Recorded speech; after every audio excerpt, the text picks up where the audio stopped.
It would have been so much more entertaining. Stop setting it up early. I mean, doesn't he You mean just... start setting it up early? Yeah. Start. I usually do. I was gonna say finish, but okay. Doggo, I'm sorry. There's nothing I can do about this heat. You're just gonna have to get the fuck out of here. Oh god, I forgot to mute that tab. Mute what? I forgot to mute the tab that Curry's stream was on. Oh. Scared the shit out of me. Wasn't it an ad? Yeah, What ad? it was for like burgers or something because my Prime subscription ran out today, Ah. so I had to Oh. re-up it. You know, I'm disappointed. I'm not getting Trojan condom ads. Moving on. So where we last left, you guys had gone to the university and dealt with a highly technical. Uh, I can't even remember what it was called, to be perfectly honest with you. But you went to the lab and you slapped it a few times and it worked. Particle accelerator. No. Spectrometer. Yeah, mass spectrometer. Yeah, that thing. The one that we were trying to assume how it worked. Right. Got the details from that. There wasn't really much details other than the ink seemed weird. It was reminiscent of a natural ink, but there was something off about it that the machine couldn't really give you additional information on. And then you guys decided, instead of going back to the Haven, that you were just going to head over to Magnolia and check out the park that the Lasombra Liliana had retreated to. Is there, am I missing anything particularly important, or? We were gonna use seagulls, right, or something? Right, that's right, because that's Yes, what I named the. reinforcing seagulls. Yeah, that's what I named the event. That's why. Okay, thank you. We also got some snacks for the seagulls. Right. Please tell me it's rice. French I fries. don't think we have anything else. Fish remnants Oh Yeah, yeah. yeah, yeah. from the fishy food trucks. The one of many.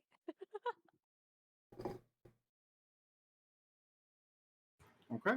Well, is there anything, just as a last minute kind of thing, that you guys want to stop and take care of, or anything like that, before arriving at the park? Is Soul still on me like a sling? Did you put him down? I don't think so. Like, granted, that's half him, more just crawling around. Like, are you gonna stop him? Wait, what? I'm lost. Yeah. Remember when you came out of the library? Like, for some reason, I'm carrying Solus. I assume that's because he climbed on me. I don't remember. I know that we were leaving. Well, I remember you swaddled me up and put me in a sling. I never put you. I never put you in the sling. We like all of a sudden it was just there, and I'm just like, okay, why am I the one holding him? I mean, I can't get it. I'm the biggest one here, but still, like, how the fuck did this happen? I think it came from a joke of picking up the kids, specifically the kid. Yeah. I don't remember exactly. To be fair, the past couple of weeks have been kind of hazy. Fair. Well, there's a lot of Canadian smoke out there. Dude, there is. It's starting to creep in, and I don't like it. Is that why today is so hot? Yeah, part of it. Because the summer fires are starting again. Come on, you. You know, there's a part of me that didn't like how casually I said that. That's the reality we live in. Okay. Mhm. Anyway, all right. I'm gonna go ahead and assume that there isn't anything necessarily pressing that we need to take care of right now. So we'll go ahead and arrive at the park. we'll make the assumption that Rachel secured rides for you guys over there from the university because it's a little bit of a ways away, and technically you have all night, but then it's morning and that's a problem, right? Right. So, upon getting there, you're all parked and everything. Nobody else there are no other cars there. However, there is a person standing at one of the entrances to go into the deeper park as it is. There it is a man about 6 feet tall wearing a very plain black suit and nothing else of real note. Short cropped black hair, no beard, so he's pretty baby face, although uh, he looks like he's not exactly a bodybuilder, but he looks fit. So, um, but no facial hair to speak of, and he is wearing sunglasses even though it's literally midnight. It doesn't necessarily look like he's standing guard, but he is standing. He is observing his surroundings and has, with his head movement, he has watched you drive in, and then immediately went back to just kind of looking around. He's not staring at you or anything. Is this just a random person? As far as you know, It's not what is her name? LaRosa's boy toy? you don't recognize him like that. Okay. What? I can go up and introduce myself. For it.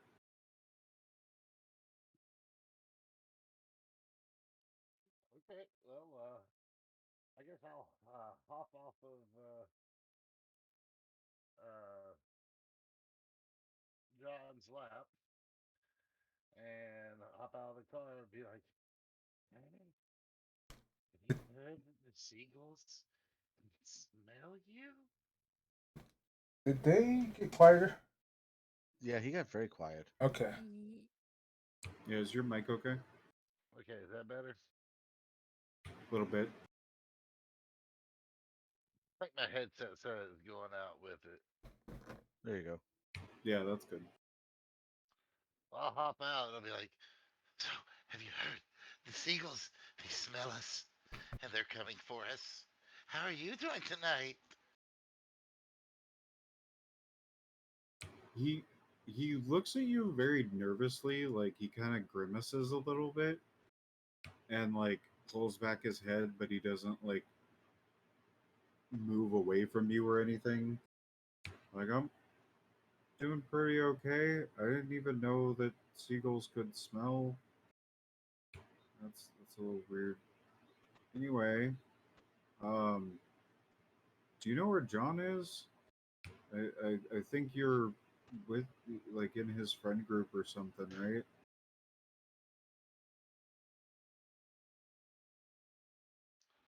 Sorry, I gotta be right back. My kids are getting into something. Yeah, no worries.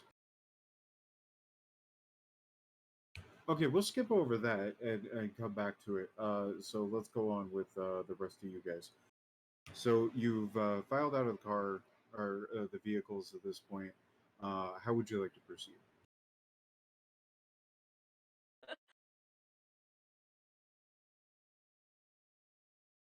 Damn it, you're up. Science failed. Let's reinforce the seagulls. No, the seagulls are reinforcing us. Aren't we turning them into bloodhounds? Yeah. M- So we should Not probably quite head. literally. Hopefully not. If still, I want to see that.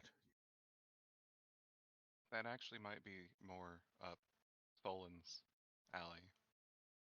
Um, but He's we should probably head distracted to right the now. beach because that's where seagulls are.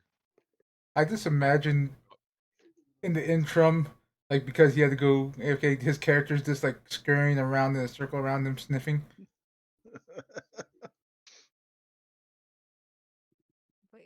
park by the beach. Where's our map again? It is on the beach. Okay.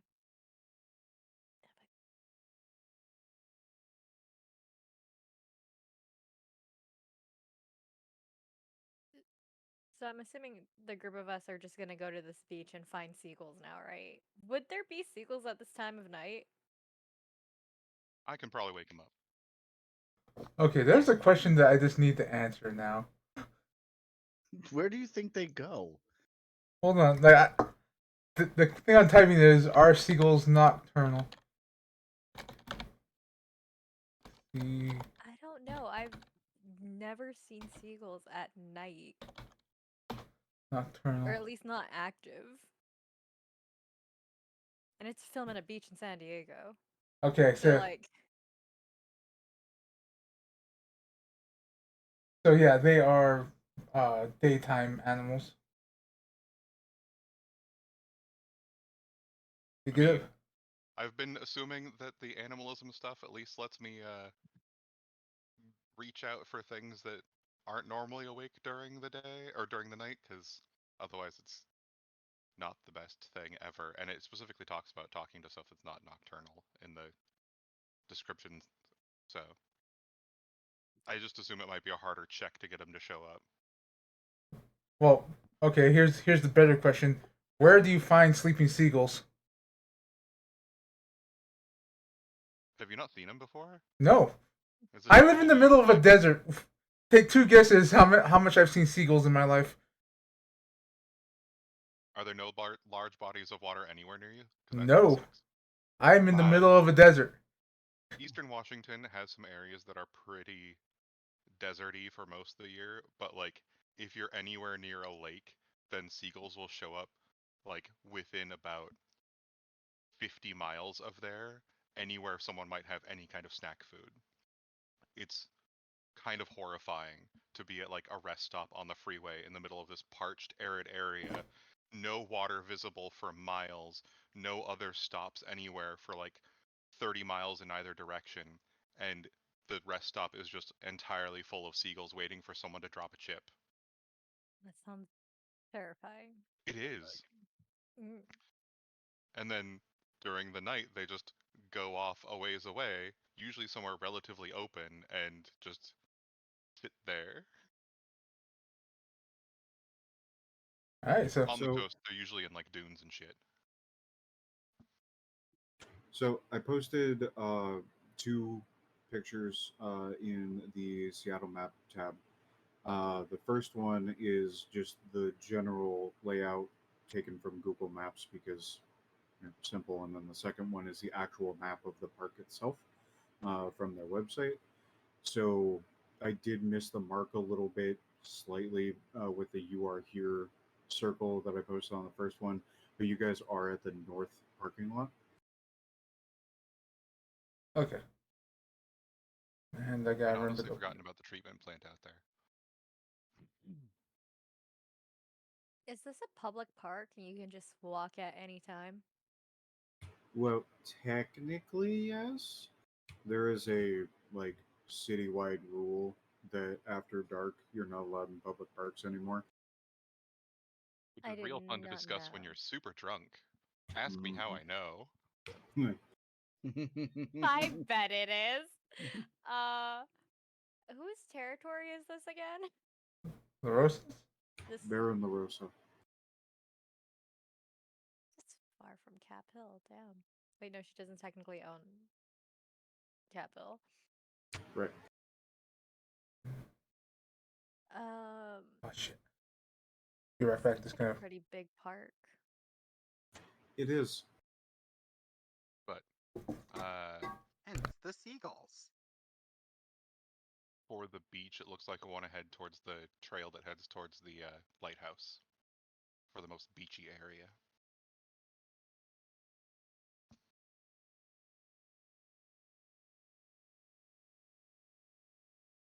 Seems like a decent plan. Yep. Works for me.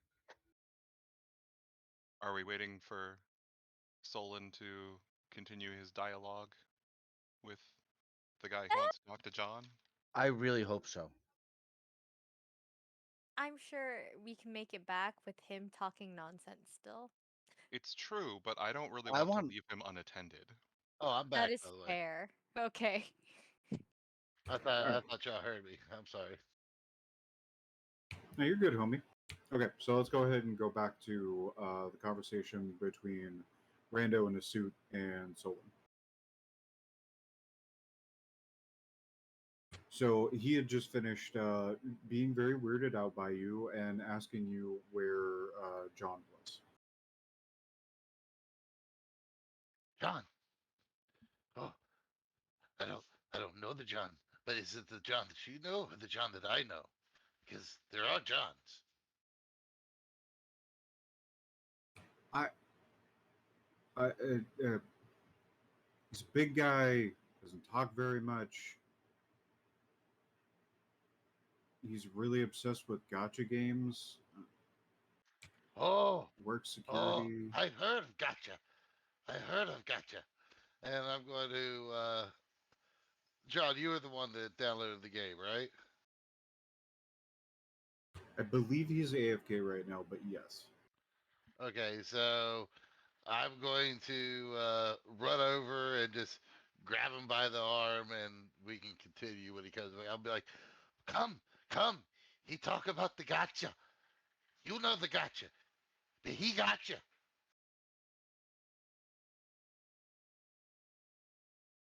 I do like the implication here that like Solid is like, oh, I gotcha, and runs over to John and is like, I got you as well. Let's go. It's just gotcha everywhere. So what's going on? You've been gotcha'd. Yes, come. I got you for the gotcha because he got you, and he knows the gotcha. So come. It's like the worst form of being isekai. Like, I just questionably like, what the hell is he talking about? I guess decide to follow him. Be like, is this even a good idea? So I'll drag him over to the tall dude. And be like, he knows. He knows John with the gotcha. Oh, hey, John, it's Randy. And he takes his glasses off. Um, let's see here. Cammy actually. I think you're the only one that has higher than level 1 hunger. Cammy, since you guys are at least relatively in the area, can you roll for me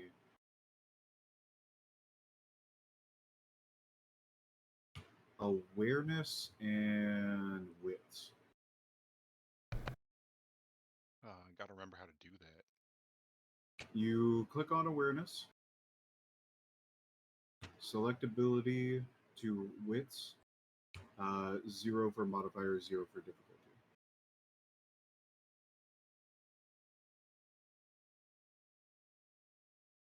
Cool. Okay, so since your hunger is a little bit more elevated, you're a little bit more in tune with what this person is. Um, you can just kind of tell because you're a little bit hungrier. That while he smells relatively familiar as like he's associated with vampires, he is not a vampire, nor is he a ghoul. He is in fact human. Okay. And so Randy is like, "Oh, hey John, it's me, Randy." He takes off his sunglasses. Um, he looks tired as fuck. Like he's got bags under his eyes that look like he's ready to go on a vacation for the next week or something. Like just big ass under the eye bags from being super tired. It is past his bedtime. Um, he's roughly middle aged. Um, but he looks like he's still young enough to be able to put up a fight to something that is also human. He'd probably fall pretty quickly to a ghoul or a vampire that really wanted to see him down. And he continues like, "Hey, I need to talk to you about some information that we found out. Like, like we kind of told you to watch out for somebody. That was me, by the way. Did you recognize the handwriting? Hmm. Ah, good. Knew you would." And he turns to Solon like, "We've been friends for like 20 years at this point, so like I'm super glad that he remembers my handwriting. It brings me a slight amount of joy." He turns back up to John like, "Okay, so he was spotted here about a week and a half ago. Like Baron LaRosa and her little entourage of fuckos comes here every once in a while, and they tend to spend about the night here. But like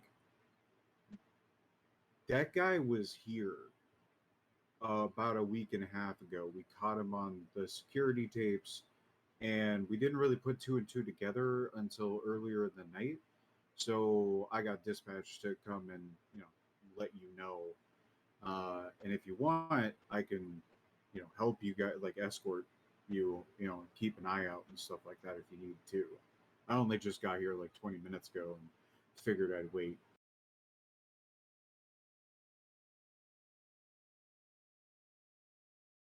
Like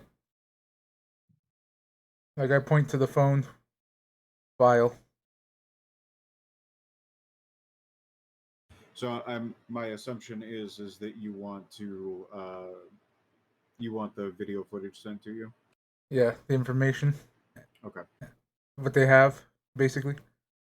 Okay. So he's like, "Oh yeah, not a problem," and he pulls out his phone, and it's like I don't know, like the iPhone 29 plus or whatever the fuck is out at that point, and he sends you a video file that is about 5 minutes long, and it is watching him walk into the park, and then you can see that it's about 10 o'clock at night, and then it skips forward to him leaving the park at about 2 o'clock in the morning. Mm-hmm. And he also sends you a picture that's a close up that is definitely him.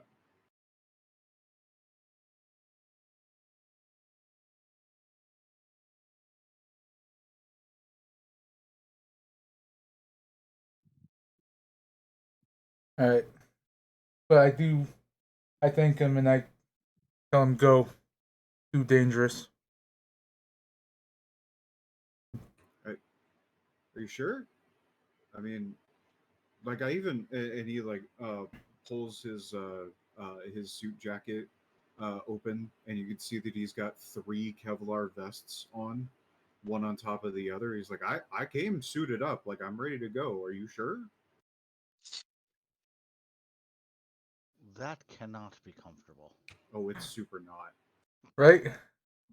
I'm not sure that's going to help either. Yeah, that's why I'm just like, Can Oh, we it's super won't. can we hear him from where we are? Yeah. and I just You're not too far away from him, and you guys have heightened senses, such as like hearing, sight, smell, that kind of thing. So yeah, yeah. you definitely can. So basically, go ahead. When he says I came suited up, I'm just gonna be like, "Oi, John, either bring your chew toy with us, or send him home." So basically, how did I put this? Like basically, I try to attack him to just basically rip through the Kevlar and not him, or at least a layer of Kevlar. Ah, okay. Brawl and dexterity. All right, where is? This dude is so dying. Uh, hold on, I need to find how to bring up my character first. My character. There it is. All right, there we go. You said brawl. Yes, brawl and dexterity. Specifically dexterity because you are attempting to not kill him. Let's see, brawl. Okay. Imagine killing your friend of 20 years. Let's see. Stamina. Dexterity. There you are. Any modifiers? Nope. Wow. Convenient. So you very easily just tear right through the Kevlar and you cut his shirt underneath. You can see that he's got like 3 extremely long chest hairs, and that's it. Otherwise, he's just baby skin smooth the whole way down, and he whimpers a little bit, like, "Oh, okay, I see what you mean. I Mm, don't think I'm gonna get the deposit back. mm. All right, Go you home. can handle this. I'm out. Uh, be safe. I don't think I needed to tell you. Have a good night, sir." And he like scampers off. You can hear in the distance a car door slamming, opening and slamming shut. It turns on. He attempts to turn it on like 3 or 4 times, then it finally kicks, and then a car driving off.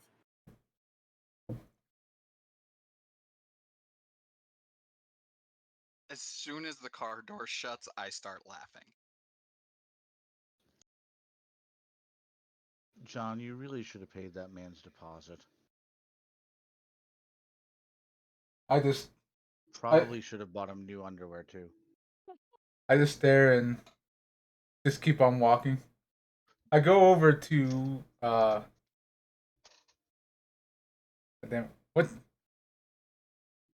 Now I'm mixing both your characters' names and the people here's names. Hold on, I'll get there. Ram, there we go. Ram, what's your character's name again? Corn, Corn, Con, Corn. Cole, Corn. Cole. Blood for the blood god. Corn call. I Fantastic. God. Is that a game? so I go up to him and like I show him the footage and stuff, and I tell him 2 weeks. All I say is 2 weeks ago, because uh that's what Randy said, right? This was taken 2 weeks ago. About a week and a half, but yes. Yeah. It might as well be 2 weeks. That's fine. Who's in the video?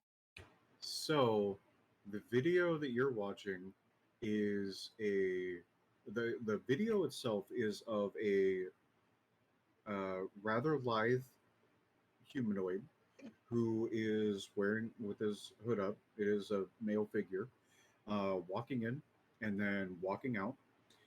After the video is over, immediately below that in the text messages is a picture that is zoomed in from when he was leaving and happened to be facing the camera when he was leaving. And it is a very, because there's no words here, but it is a very familiar looking Nosferatu. Like Grady? Yeah, kind of like him.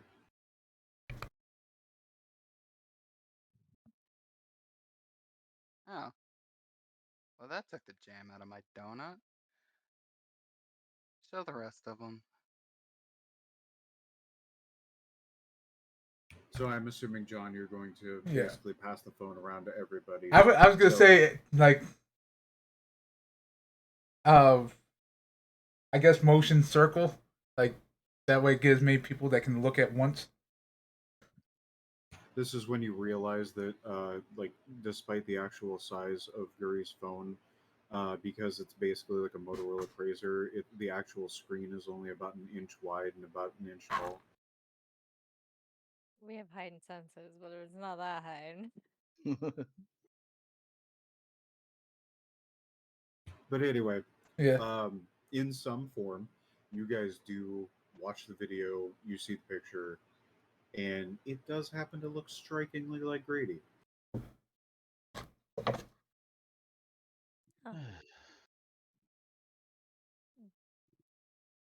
Where Keep in mind, exactly too, is it at? this entrance, funny enough, and I would like to point out, too, just for keeping the timeline straight, over the course of the events that have occurred so far, we've basically only covered about a week. So this is like a day or two before you guys actually met with Grady. That's fun. That's fun. Which entrance? This parking lot? Yes, the one you are currently standing in front of. In fact, if you look up into your right on one of the poles, one of the light poles right there, you can see the camera that's taking that was taking that footage. Fun. Fantastic. We'll make note of that. Let's go find some seagulls, cause I personally don't want to confront this right at this moment. It's concerning, but he also pays us.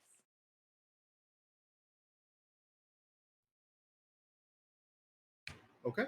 So then the plan going back to that was that you guys were going to venture down to the beach, and then Cammy was going to work some black magic fuckery to acquire some somewhat awake seagulls, right? Yep. All right. So from the northern parking lot, the most direct trail to the beach area is probably going to take you about 10 to 15-ish minutes to get there. While you're going through, you don't hear anything, even with your heightened senses, out of the ordinary that you wouldn't expect in a park. It's pretty much just like you might hear a bunny hopping or something like that. Um, but nothing out of the ordinary, just normal park sounds. There's probably a homeless guy snoring. Drunk people fucking. Right. That is the most Actually, unpleasant sound. let me go back on that previous statement because I'm reminded of myself of Seattle's current state. Definitely several homeless people snoring.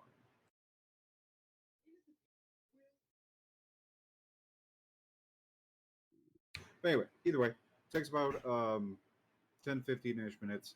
You get down there. What do you do? Gonna use my feral whispers to try and call up some seagulls. Also, crack open the bucket of fishy stuff. Cool. Where is that?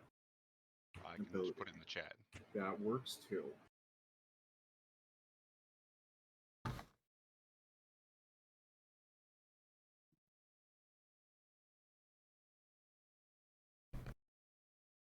The important part there starts with the vampires can also use feral whispers to summon a chosen type of animal. Right. Okay. So, am I rolling that? Yeah, whichever is higher for you. Total. I think they're actually the same. Even better. Pick your favorite.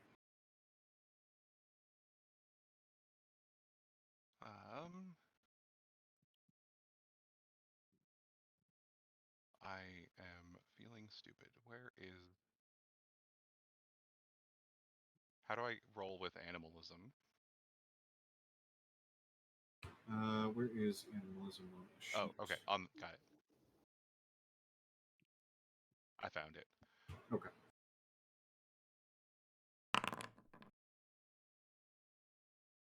Cool. Wonderful. You are successfully able to attract the attention of a seagull. Oh, I do also need to rouse check with that. Oh, yes. Go for it. Cool. You're good. Yeet. All right. So a seagull, you hear it squawk and flutter down from the rocks nearby, which, for those of you who are not familiar with Seattle and our wonderfully beautiful beaches, it's pretty much just like really jagged rocks and like the most depressing beach you've ever seen. And that's all of the ones we have here in this state. Like, it's not impressive whatsoever. Sometimes there are trees that are just down. No, I actually think And that old. is impressive then. How unimpressive it is. One Fun. could say that. So anyway, the seagull flutters down and he's sitting in front of you, looking up at you like, "Hey, what's going on?" So I'm gonna make sure he's aware of our bucket of fishiness. and then put the top back on that, because I assume that since we got it just from the food truck, it came in something that they could seal it to get rid of it. Right. And be like, so we got this. If you and some of your friends can track down a smell for us, and then pull out the shirt that's got some of the gunk on it, and be like, it's gonna smell like this guy, pointing to Solon, but we need to find the other smell, and it should be nearby here.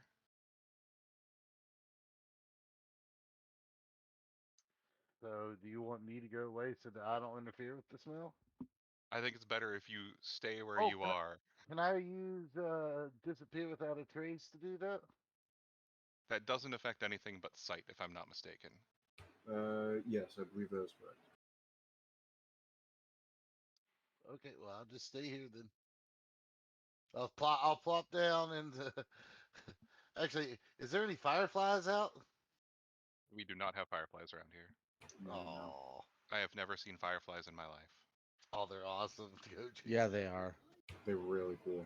Yeah, I want to see them, and it's one of the Well, regrets I have Solon about living is in this still area. going to go catch fireflies. Good luck. He just sees like flies and other like insects around. There's Is more there- Chasing likely to after be that. like some fish that light up in the area than fireflies. And But this not could be through really natural entertaining. causes, and some tree octopi. right? True. Octopi. Like I'm halfway expecting him to come back at some point with a mason jar that you have no idea how he obtained, a log of driftwood, and the mason jar being full of just mosquitoes. That sounds about right. And he's covered in leeches. It sounds like Washington is the place That I sounds want to like go. Canada to me. Sounds like cat. I mean, like you're walking home. Alright, Okay. cool. So, What's Jonathan doing? what? Jonathan Livingston Seagull? God damn it! So, after the seagull goes off to do his thing, I turn and ask, how on earth did you get just one seagull? They come in flocks of a billion. Oh, I'm pretty sure we'll get more when it comes back, because there is still the fish smell. They'll be here. Yeah, they will. All right, so about a half hour goes by of you guys just kind of chilling on the beach waiting for the seagulls to come back. And I do mean seagulls to come back. When they finally do come up, there's like 100 of them. And the one that you had spoken to previously and initially sent off um, communicates to you that it got its family to help look for everything, and then its family got its family, and then its family got its family, and it just kind of keeps saying that over and over again until it tires itself out, and then says it communicates to you that about 200 yards north of where you guys are currently, they found a like almost a cave kind of deal. Like it looks like a cave um, farther up the beach, and that's where they realized that whatever the hell that guy is wasn't there.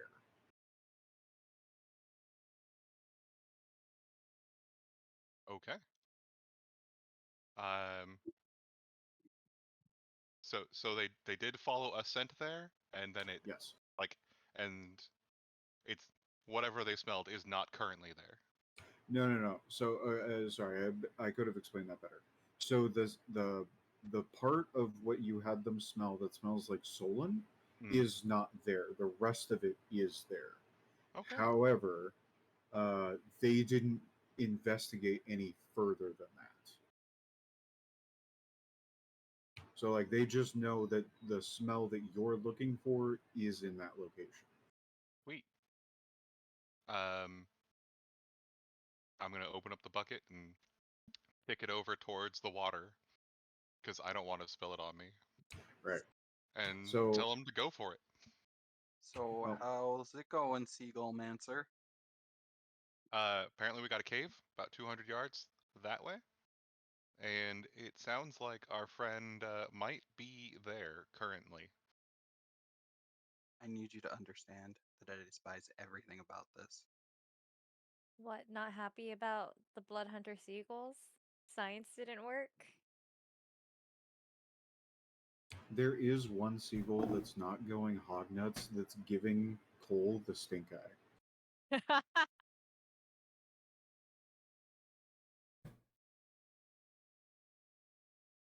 Just shake my head and start walking in the direction of the cave. As we're Before we go walking, I too far, just like I'm gonna be like, Is this a good idea? Are we really like prepared? We got our asses handed to us So last do I time. see them I walking mean, away towards the cave? technically speaking, none of us got our asses kicked. yeah, only one Besides person got Solon. yeah, And only he one. didn't even get his ass kicked either. He got No, his that's what knee I'm saying. kicked. It was very polite that were handed our asses. We have no way of handling this as things currently stand. I mean, she already got the information that she apparently needed. And besides, no one's saying we're storming the cave. Like, there's nothing saying we can't just, hunker down for a little bit and look around, see if it And is safe. maybe her scent is there, and she isn't there. We don't know really what's there, and we'll find out. Park security comes by, looks down at you like, "What are you guys doing?" You respond, "We're just looking at this cave." Okay, whatever. Just don't do drugs. Yeah, pretty much. But as we're walking away from the seagulls, I just say to Cole, write a song about it. Whole flock of them. I think that's a band. God damn it. Okay, so before we get to Solon's question, I do also want to point out because I've noticed that you put those very obnoxious fucking memes in the chat. I hate that movie, by the way. Finding Nemo? Yes, I've seen that and the first Cars at least 300 times each because I was taking care or I was dating somebody with a kid and was taking care of the kid on a pretty regular basis so she could go to work. And those were the only two movies he ever wanted to watch. It Isn't could it have. amazing how that At happens? least it wasn't Frozen. You could have had Let It Go in your head for a full 2 years. At No, least it wasn't just thankfully, YouTube. this was before Frozen was out. Yeah. So the what I actually wanted to mention about that is that the that movie, how they depict the seagulls, they're dumber than that. Like they actually Oh. like that was actually like a respectful depiction of just how obnoxiously stupid seagulls are. Anyway, back to Solon's question about if he notices. Give me awareness plus wits.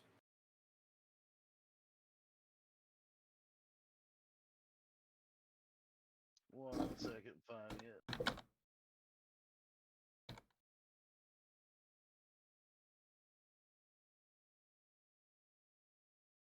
Awareness. Where's awareness? Oh, It there it is. is, yeah, second row, third column. Difficulty. None. Nope.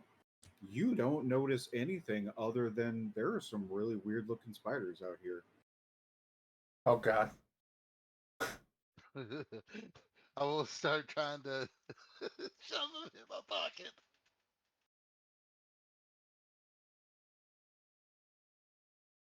I'll roll for the bites later.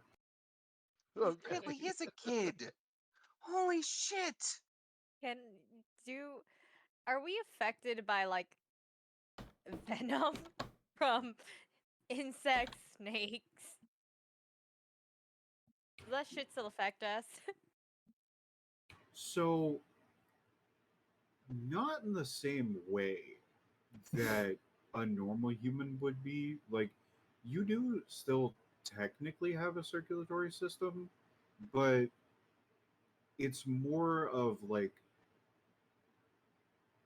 It depends on what it is, really. It definitely doesn't affect you the same way that it would affect you as a human, but there are still some negative effects. So like if a brown recluse bites you, that's still going to affect that area. Necrosis is still going to happen. It basically makes your skin rot, or your flesh, I should say, rot in that location.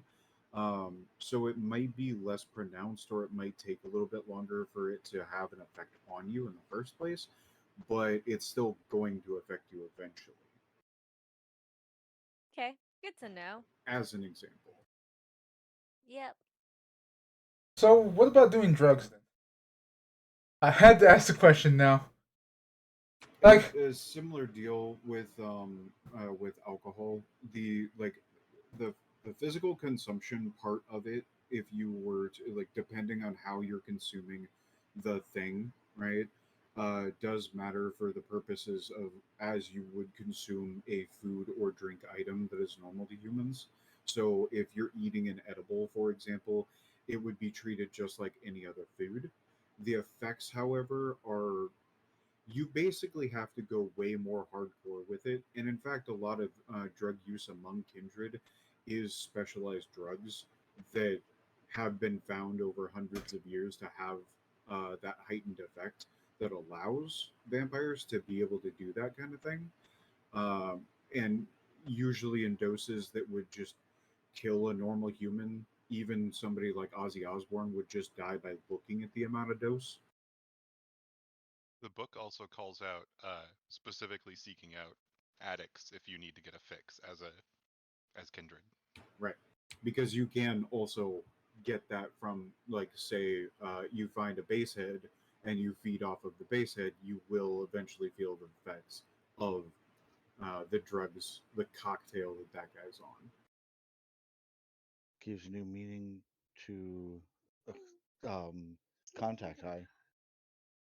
Right, quite literally.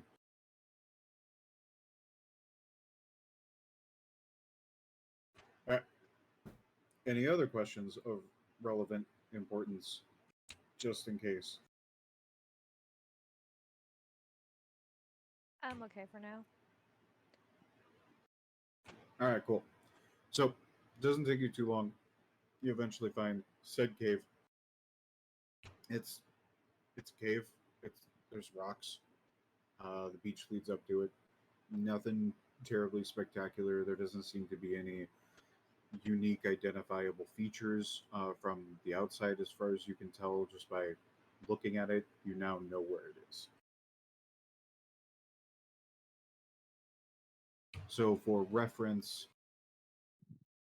on the map, this would be there's that trail that goes around the treatment plant, right? Mhm. Uh, Directly south of that, along the beach, like where the greenery area that denotes where the forested area is and where the treatment plant is, it's basically right there. would would I be able to see deeper into the cave with the animal eyes? Because Animal eyes is, where is it? Are you talking about Eyes of the Beast? yeah, yeah. Okay, then yes, All right, I'd like to you would activate be that. able to see a bit farther because it is dark as fuck in Yeah, I'd like to activate that. See if I there. Okay. see anything. As far as you can see, the pathway into the cave goes about 30-ish feet, and then takes a right, and you don't see anything other than, the cave walls and the beach slowly turning into rock.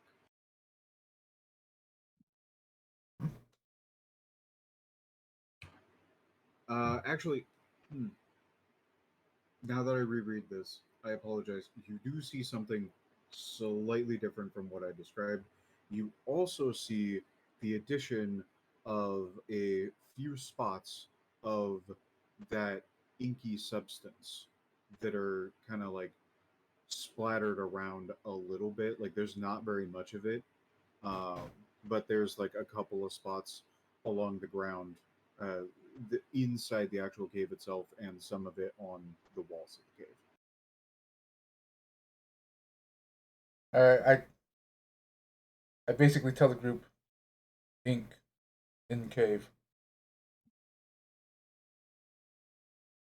Also, to clarify, the reason why I needed to reread or why I needed to add that bit is because the Eyes of the Beast also includes supernatural stuff, which technically the ink is supernatural. Yeah.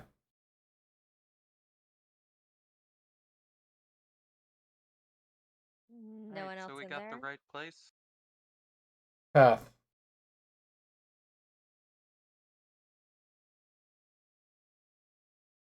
Ends 30 feet.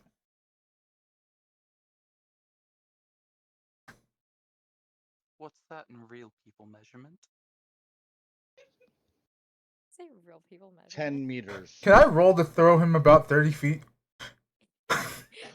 Yes, you can, but before that, it's about 2.5 dishwashers end on end. I Those said are some real huge people, not dishwashers. toasters. No, it's not. Those aren't huge.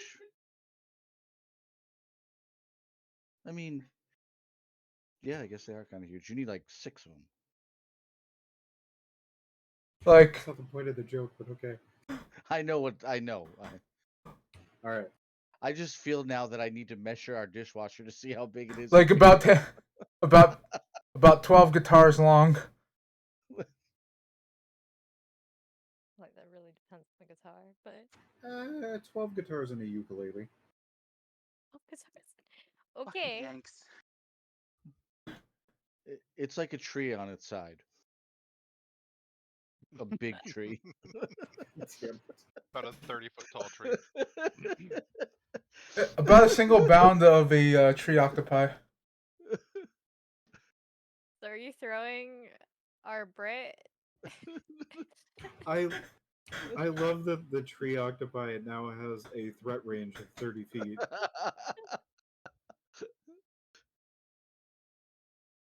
No, but really, are you actually going to attempt to throw Cole? I think I will. I do want to aim it for 30 feet, though. Okay. So, Cole, I would like to see you roll melee and strength. Cole or Cole. John? Specifically Cole first. Okay. This should be interesting.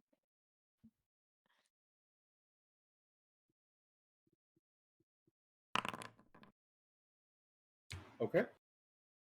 Now, John, let's see here. I'm going to have you do melee and strength as well. Okay. However, the difficulty modifier, or the difficulty specifically, is going to be a 5. 5? Yeah. Alright. I think I did that right. Oh Cool. man. You attempt to grab onto him, and then Cole, how are you responding to him failing to grab onto you and chuck you? What the hell? Just stare at him like, the fuck was that? Like, show you how far.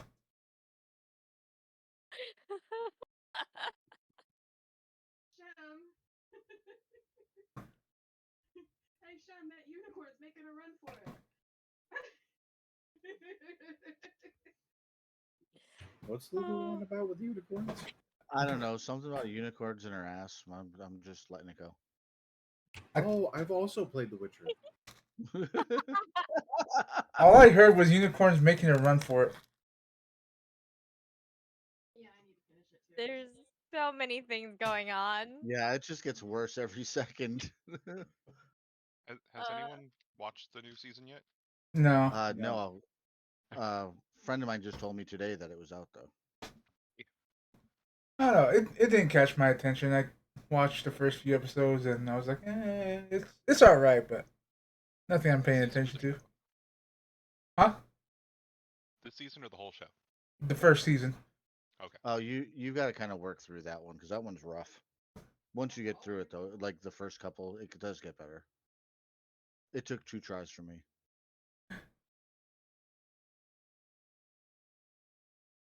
Anyways, back to getting tossed It fails, and the rest of us are just watching this exchange. and Yep. laughing. We are not sneaky whatsoever. Like I was gonna throw you into the cave to show you how far it went in. Like, no. I don't think I could yeet him that far. I pull out my phone, turn the flashlight on it, and walk into the cave, just shaking my head. We are definitely not doing the stealth route. Bright ass light, like walking straight in, balls are swinging. The best part of this is that, especially because it is a cave in the state of Washington, it doesn't even have to be on a beach. It's quite damp, so against all the rock walls and everything, that light is bouncing constantly. So the second he turns on that light, the whole cave is illuminated. Like, well, if they didn't know we were about to come in, they do now. Natural defense mechanism. So are you just straight up walking in there? You no care in the world. You're just gonna go as far as the cave goes, Yeah, or until I stop you. yeah. Okay, cool. What's everybody else gonna do? Follow, I guess. Yeah, I guess I'm gonna follow. I'm still trying to catch spiders. Actually, Sola, go ahead and roll awareness and wits again, but give yourself a modifier of 2. Hey, roll a what? Wits awareness with a modifier of 2.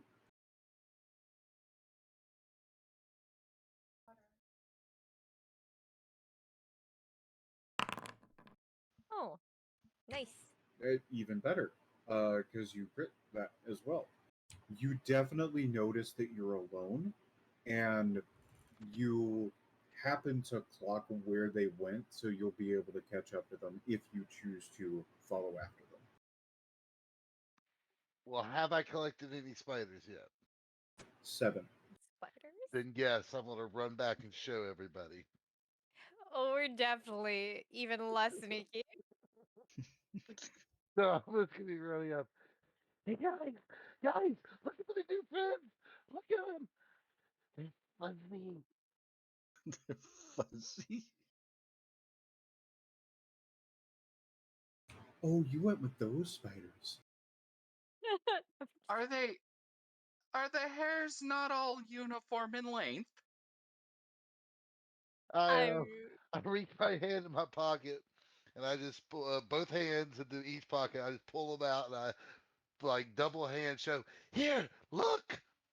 And as they're I'm like all crawling over my hands and my arms. Oh my god. I'm just walking even further into this cave faster, just How trying to get many away hobo from. spiders is he showing to us?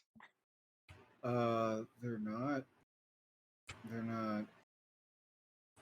They're folding door spiders. Oh, well, that's less terrifying. Okay. I don't want to see any spider. Thankfully, and I very quickly put the rolling Oh, table I used for this nope. together.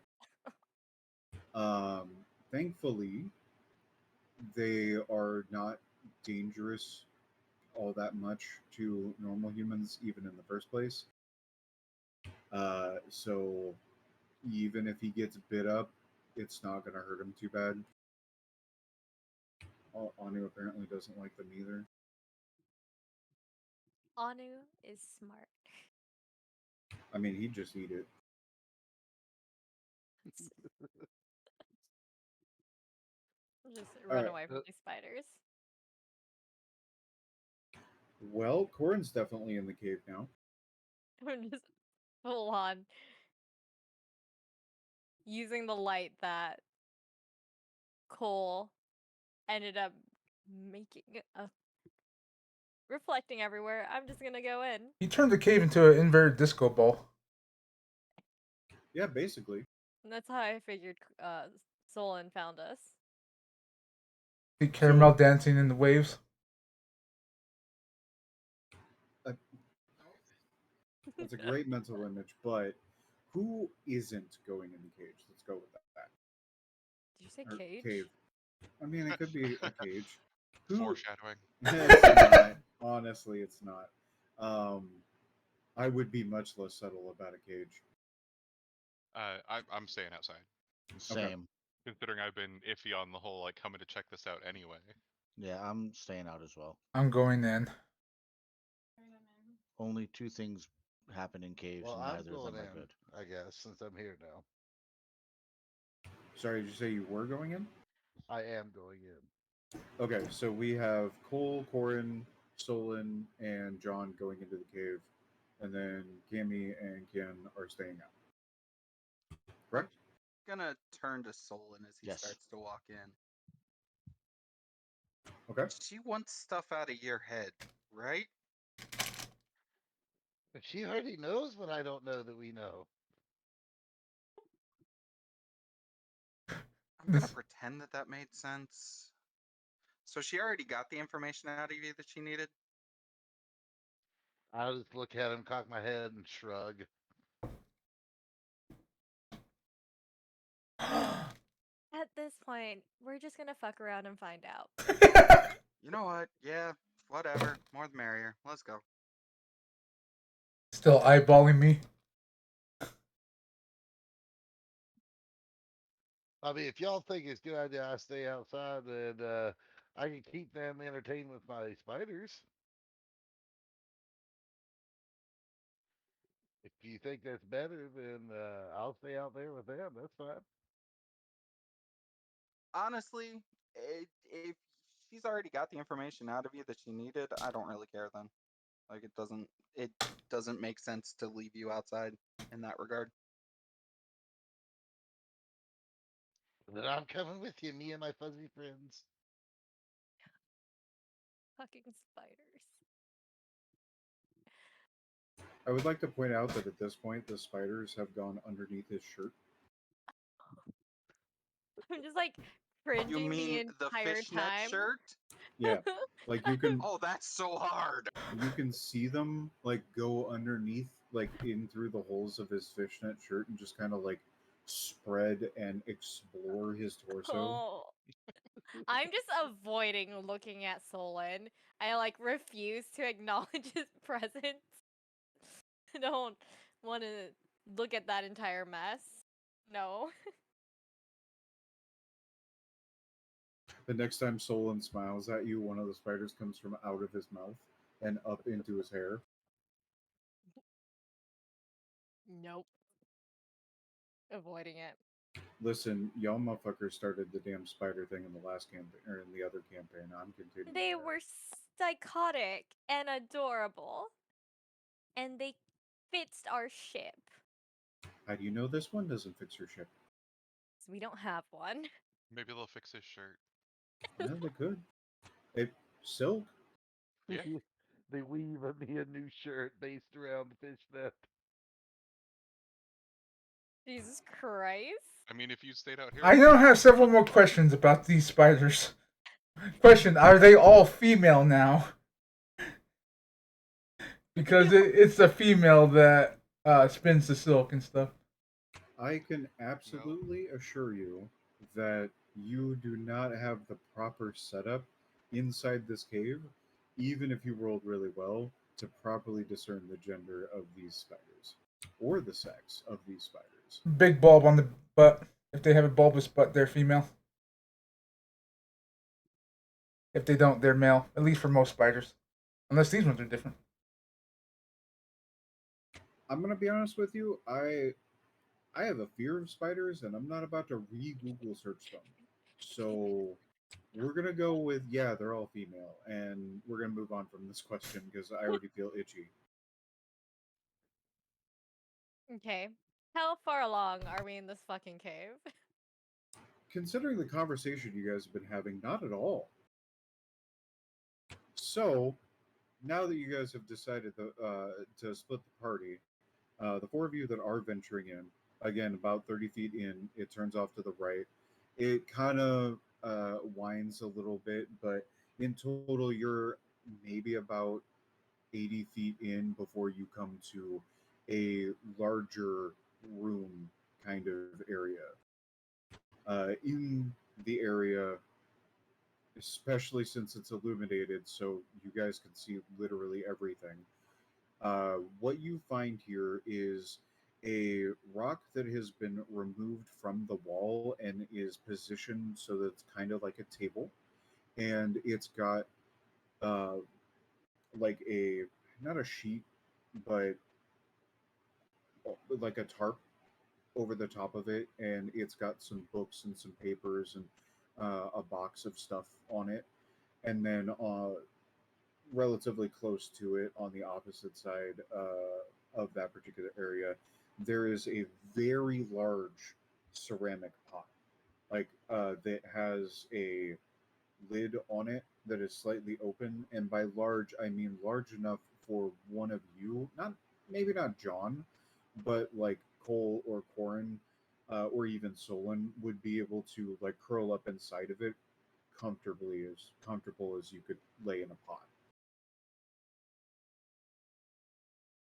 Anyone? There's no one here. Do we smell anyone? It Hear anyone? You don't hear anyone off the cuff, and especially being that you're in a cave. Basically, anytime you take a step, you can hear it echo slightly, right? So Mm. you'd be able to hear some kind of movement if something other than you guys was moving, while you guys are just standing there. You don't see anyone. As you have gotten deeper into the cave, more of the ink is around, and in this particular room, there's enough of it for footing to be a little slippery. Fun. Can I look at the documents and books? You absolutely can. Yay. So, a cursory look is that the books are history books of Washington State history and Seattle history for the most part. A couple of them seem to be journals or diaries from notable people that have been, uh, or notable people in the Seattle area specifically.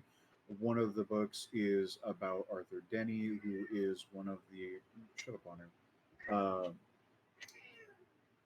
Does not agree with he's you. he's very talkative right now. I apologize.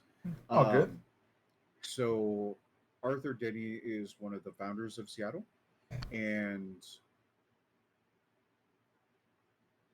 I don't actually remember off the top of my head if I've announced this yet, but I'm gonna go ahead and just assume that Rachel talked to you about this because I don't feel like doing much research into my own notes at this point.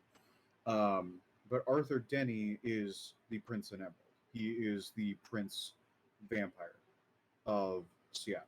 Okay, so he's the one that Grady is trying to become the sheriff for, right?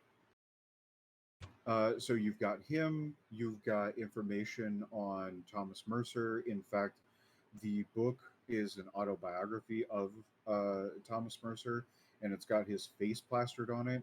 And in what looks to be to you like lipstick, red lipstick, it's his eyes are crossed out with X's. Damn.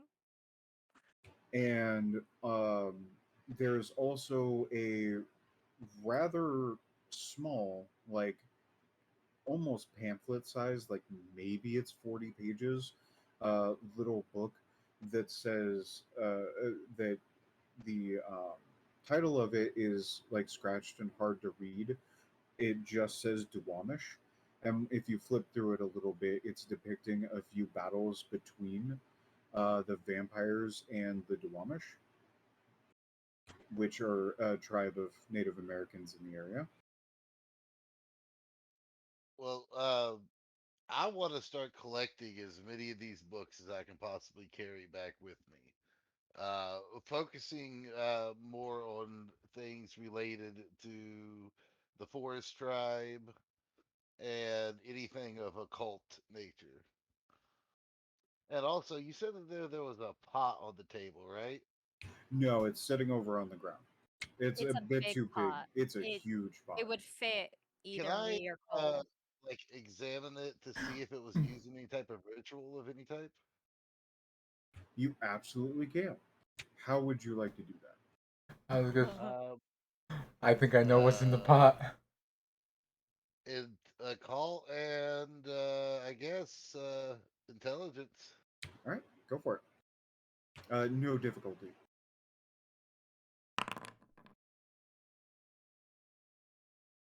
All right, so 5 successes with a critical Critical. success. Excellent. So, you walk up to the pot. Maybe you're a little uneasy. You don't know what's going on necessarily. Seems to be a lot more ink around the pot. So, this could be some big name stuff, right? You shift the just barely ajar lid off of the pot, and inside you find a bedroll, a pillow, and a stuffed squid. A stuffed squid. Yeah, like a squid plushie. I'm I, so tempted to just steal the plushie. I love this woman. I see. Hold the squid up and like, look, happy squid face.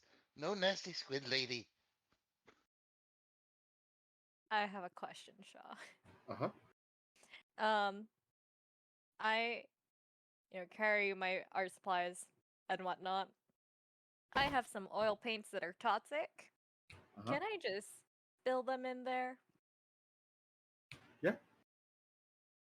Cool. I would like to spill some lead white. Lead white oil paint in there. Like the entire Okay. jar. All right. Just fuck So with her a little bit. should I put the plushie back in? Nope, we're taking it. Okay, I'll give it. I'll hand it to you. That's all I wanted to do. Yeah, memories of the lady. Okay. So we're gonna pause with the inside crew for just a moment, and we're gonna go to the outside crew. Okay. Let's see. I want the both of you to roll awareness and wits. Awareness and wits. No difficulty, no modifier. Oh, cool. I was muted. I am successful. I forgot what you said, but I was trying to say that if we've been outside for more than a minute or so, and Kian hasn't just been watching me the whole time, I would have done the standing still obfuscation. But awareness and wits. Correct. And I would not be like staring at you. I didn't think so. Cool. Look at all those empty squares. That's actually kind of disappointing. What is the red again? I'm hungry. So yeah, the more hunger you have, the more red die get rolled. You have to roll your hunger die pool as well, and the hunger die specifically has uh, failures and bestial failures that can occur that do some overriding effects if you roll too many of them. Oh, okay. Or messy criticals. Right. It hasn't really come up yet because you guys haven't needed to push yourselves too much at this point, but eventually it might, depending on how you play things. It's a good thing we're near a bunch of homeless people. Yay, they finally have a use. Burp. One Wow. less. You mean Seattle in general? Yeah. Okay. All right, so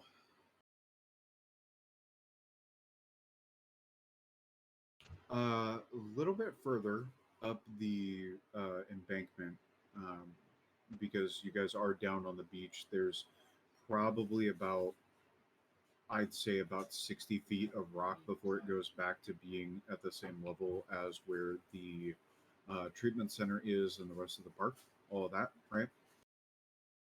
About halfway up above the cave entrance, you see something move, and you hear like a rock move kind of deal.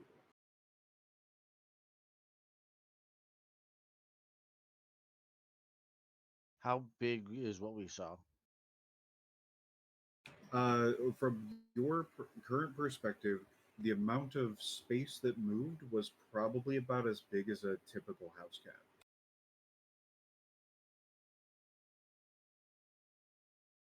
How easy would it be to get up there?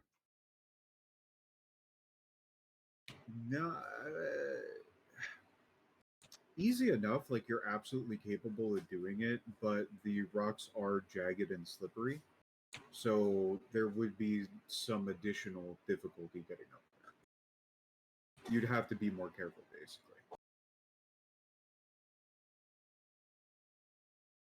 I point it out and then start to climb up slowly.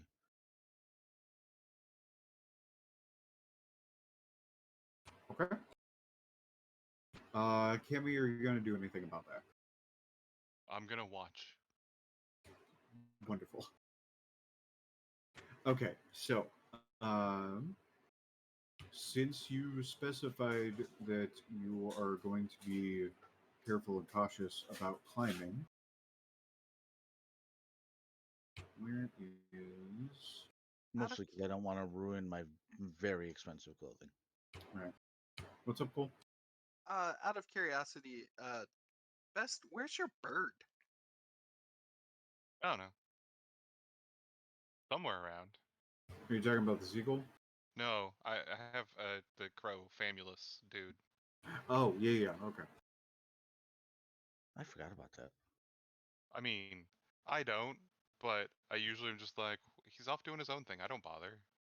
Not unless it's really important. Okay, so for Kian, I'm going to have you do athletics and dexterity with a modifier of 1. Oh, this is going to be hilarious. Yep, That's what we said about you trying to kill an old dude and you fucking snapped his neck with like a crit. yep. You said difficulty of 1? No, modifier of 1. Oh, modifier of 1. I'm sorry.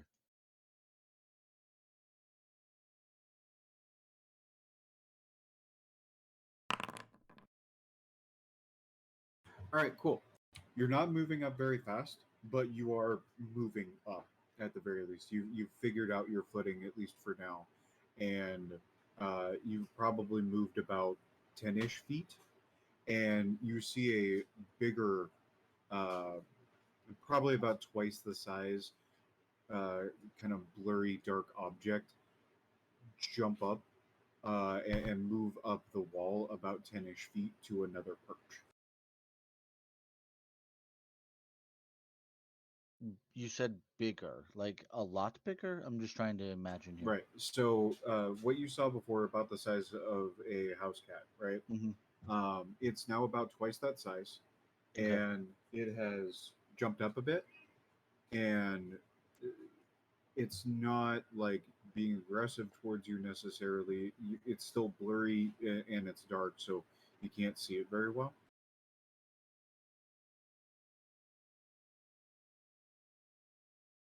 Okay.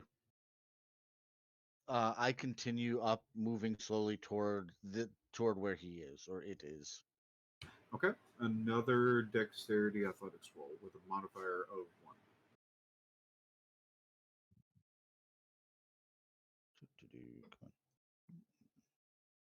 Come on. Not manipulation, dexterity.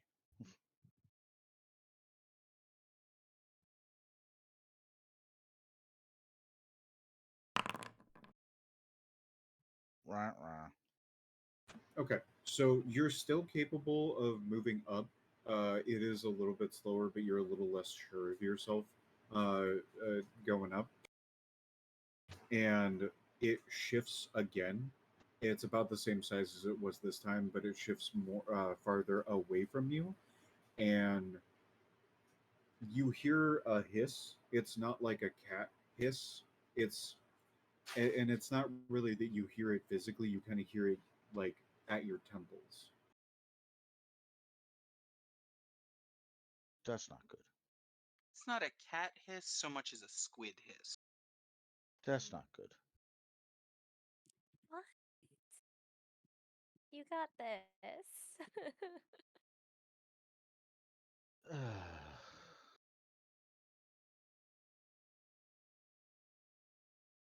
All right, I look back at Cammy and try to wave him up.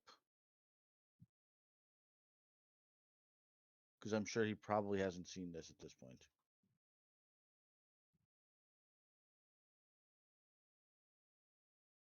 Her, but Oh, yeah, I'm sorry.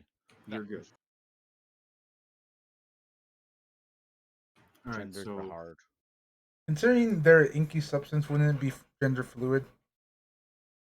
Oh, No, no. no, no. Cammy is female. Oh, Yeah. that her. I thought you were talking about the Squid ink monster. ink thing. Who fucking knows? Ah. Yeah, I'll like see if anyone's close enough in the cave that I can whisper that we may have company before I start heading up. for you to just physically whisper, no, they're pretty far in there. Uh, Like, and it would echo if you were to speak louder than that, which from your perspective would just be really loud out here. all right, cool. Um, in that case, I guess I will start heading up with the unseen passage, I guess. Okay. Well, another Then rouse check. yeah. Cool. Okay, so you're good there. Same deal, athletics, dexterity.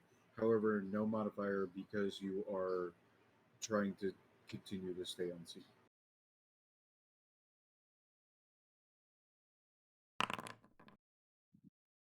Fantastic. You fly up that goddamn wall. You get about 25 feet up before you feel like you need to, catch yourself a little bit just to make sure you're not taking any unnecessary risks.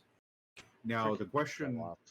that I have for you about this is: Are were you directly following Kian, or were you going up on the other side, like basically where the inky blackness had moved over to? Since I didn't see it move over, I'm probably going up on the other side where it is. Okay, cool. So it's you've made it about halfway up the wall to where it is, and you also get the like at the temple weird non-cat hiss, and you can almost make out a word. Like it feels like something spoke to you, but you don't know what it said. Not in such a way as like how you would experience with somebody speaking in a different language to you, almost like it is a language you understand, but it's extremely muffled. And I'm guessing not an animal. Can I No, use my animal ken to see if I would recognize it as an animal noise? you absolutely can. I absolutely can. Uh, Hmm. what would what would I roll that with? Animal ken and intelligence? Yeah.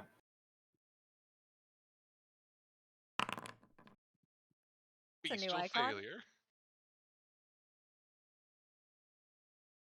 Possible Yeah. bestial failure. If I pass it, then it's not a bestial failure, but that's up to the storyteller whether or not I've passed or not. So the hiss intensifies, and it's starting to give you a little bit of a headache.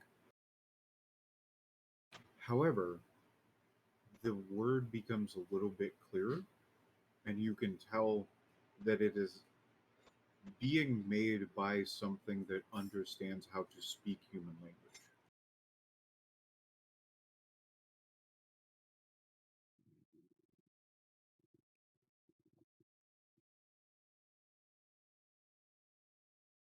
So is that something I could use my animalism with? The feral whispers? You could make that attempt, yes. Cool.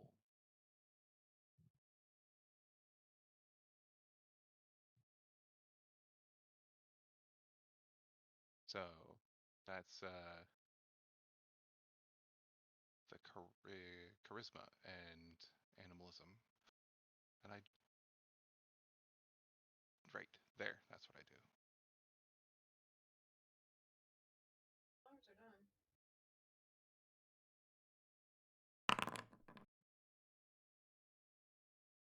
And a rouse check. Yay! I am just kicking butt on that. Knock on wood. Right? Okay. So, remind me specifically what the text is for this ability. Simple communication requires no dice pool test. Persuading an animal to perform a service requires manipulation plus animalism. Summoning animals is charisma plus animalism, so I probably should have done manipulation, but like I said, they're the same for Right, me. it's fine. Oh, geez, I've scrolled too far. Burrow Whispers allows two-way communication with animals. A cat might not be interested in debating Matisse's use of color, but happily discusses lack of prey around the brownstone building across the street. Depending on the Okay. vampire's skill, they can even persuade animals to perform services. Okay. So, what message are you reaching out with? I wasn't actually reaching out with anything at that point. I was just trying to more see if I could understand better. But I guess Oh, it's okay. more of I a like understand. I can't think of a good way to say like, well, excuse me, what? Could you say that again? But Okay. effectively going for that. All right, I got you. Okay. So the word comes through again with a little bit more clarity, and the word is hold. Hold. And then, yes, hold. And then another word comes through. Watch.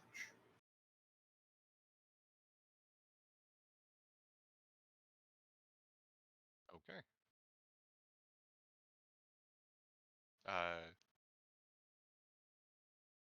Gonna whisper in Kian's direction.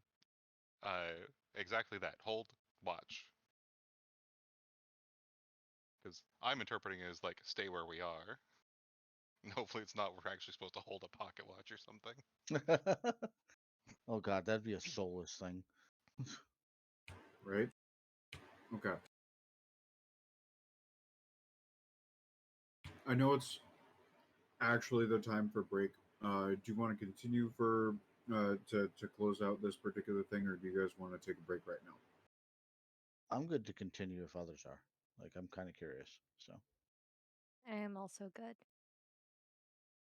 Yeah, I'm fine with it. Okay. So then, Kian, what are you going to do with this newfound information? I am going to hold and watch. Although, quick question, Shaw. Mhm. How are your molars? Oh, they're not quite flooding yet. They're getting there, so I am going to hurry Oh. this up just a little bit. Go pee. I was No, gonna say, it's if you fine. have to go, dude, go. Like, Oh no, I'm good right now to okay, continue this. okay. I was more playing into the joke of that when I have to go to the bathroom, I tell people my molars are flooding. Mm. Okay, so um, my brain stopped. All right, restarting. We're good. So the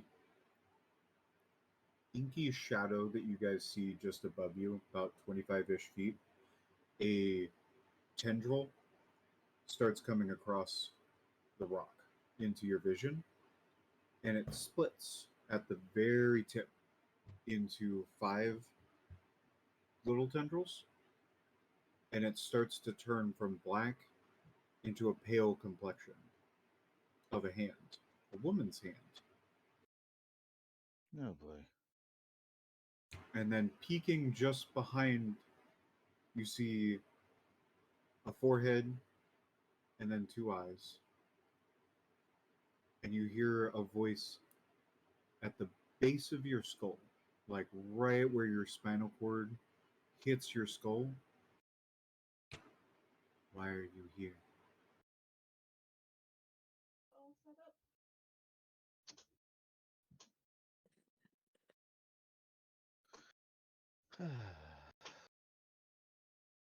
Great.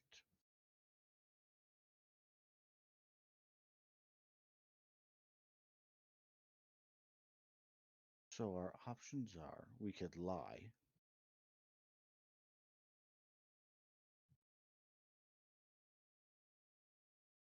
I'm not gonna say anything because I'm not a people person.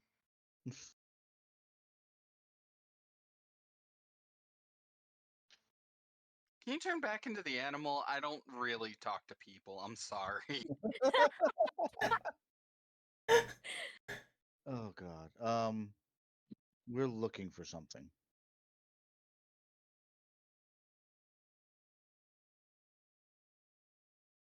That's your response. Yes. As he says that, I hold up. I go over to Ian. That's your name, right? Yep. You ran out of the cave? You're yeah, They're like still outside. Oh, okay. I thought I got confused. I was gonna say, like, I think the thing we're looking for is apparently a plushie at this point. Yeah. So what is happening outside? Sorry. Okay. The response you get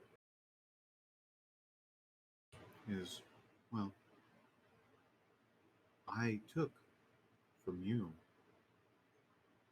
I will allow you to take from me this once. What is it you seek?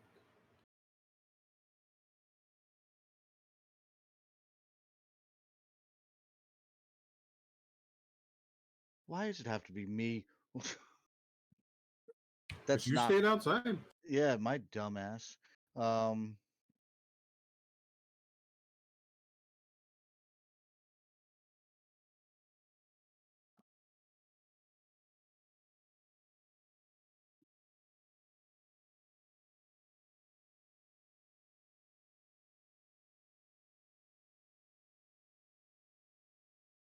I guess what would I do? Let's see. I would probably try to do let's do this. What did you take from us?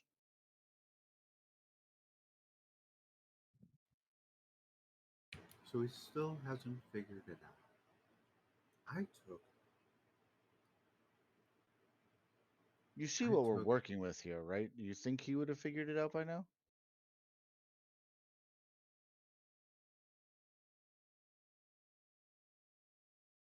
I took the subtleties of Grady. I took his whereabouts. I took the path.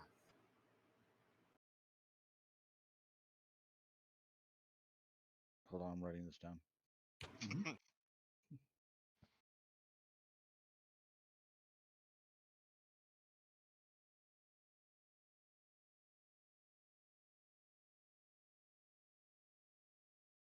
What did she say she took from Grady? The subtleties, his path, what else?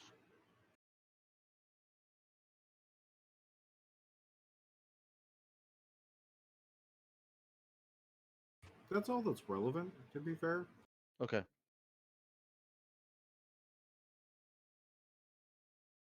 Ready to continue?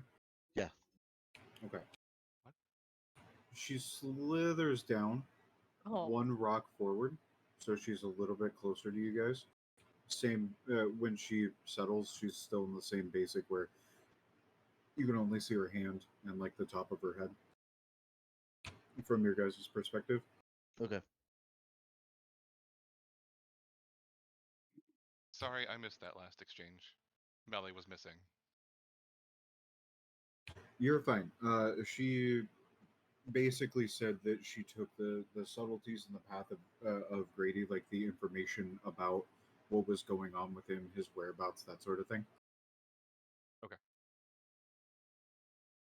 And then she proceeds, I needed to know why I had to kill. the sheriff.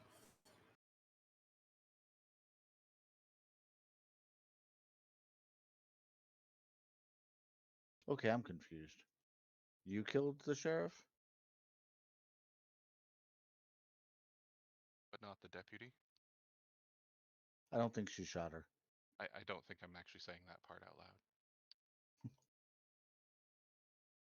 Yes, I ended his life. I set the scene, and I did it for Grady. But he never told me why, and I don't like being left in the dark.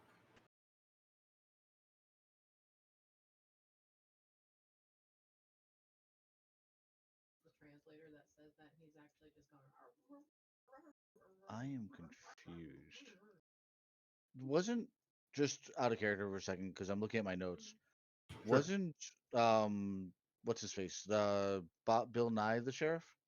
No. No. Okay.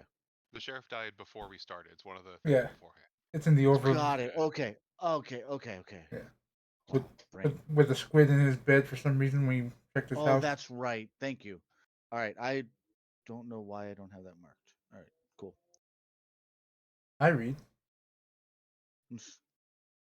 I'm glad. Not saying nobody does. Nobody doesn't read. You know what the fuck I'm talking about. Yes. No. I don't either. Bill Nye was Mercer, who wasn't anyone of importance currently, as far as we know, other than Bill Nye. So, out of character, Thomas Mercer was a primogen, which a primogen is like two steps above um, a sheriff, effectively. So, like, put it into 40k terms, you have a chapter master, which is your prince, Yep. and then you have like the company commander, right? Like Yep, first yep. company commander. Those are going to be your primogens. So then a seneschal is underneath that, which would be like your lieutenant, and then a sheriff would be like a company champion. So Okay. like the emperor's champion kind of deal. Got it. Okay. Cool. I did not Some of the have names that are. Go primogen ahead. part in the notes. I don't know if I actually said he was a primogen Nope. at Nope. Did any not. point because it hadn't really needed to come up just yet. So that's why this is like out of character information Right. of like where Okay. they are in the hierarchy. Okay. But it's helpful to understand. Just for Right. Chicago. I can't do anything about the heat. Go on. so what so you took essentially what you're telling me is you've taken the knowledge and the reason why Grady wanted you to kill in the first place. The pieces that lead to the reason to allow me to find the reason itself, to point me in the right direction.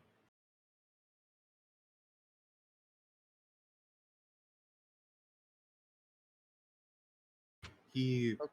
he observes everything, whether he knows it or not, and he seemed like the most able to give me the fullest of pictures. I really can't argue you there. And probably the easiest to get it out of. No questions asked kind of thing. That's what I was hoping for. He made it a little bit more difficult.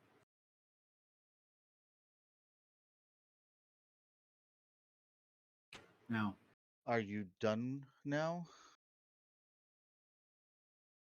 with him, Yes. as far as I know, although you are trespassing in my home, I'm not. You're quite literally on my front lawn. That doesn't seem like I'm in your home. I'm not. I'm not touching you. That's exactly the kind of mentality he has at the moment. Semantics aside, what can I help you with so that I can be rid of you? I think I have what I came for. If you don't mind, I can get my friends, and I use that in the most loose of terms, please understand, and go.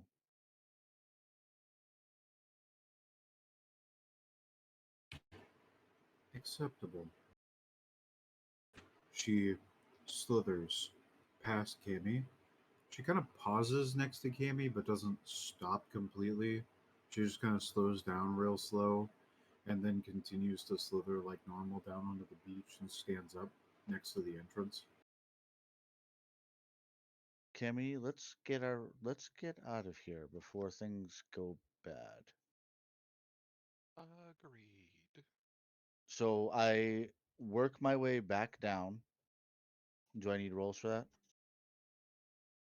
No, I think at this point you're being cautious enough that you're probably fine. Plus, you're going down the same way you came up, so you know Yep. where all the footholds are. Okay. Um, go to the entrance to the cave and call for them. Actually, specifically call for Cole and Corin and John. So, before they go ahead and answer, um, what we're going to do is I'm going to give you her reaction to it. Then we're going to go to break. When we come back, we'll pick up where we left off for the inside group Okay. and then meet back up in the timeline, right?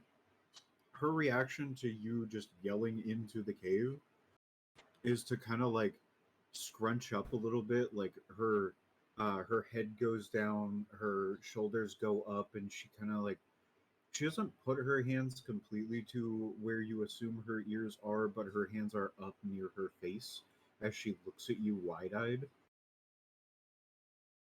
Like she's very bothered by the very loud noise. Interesting. I make note of that and wait for response. Okay.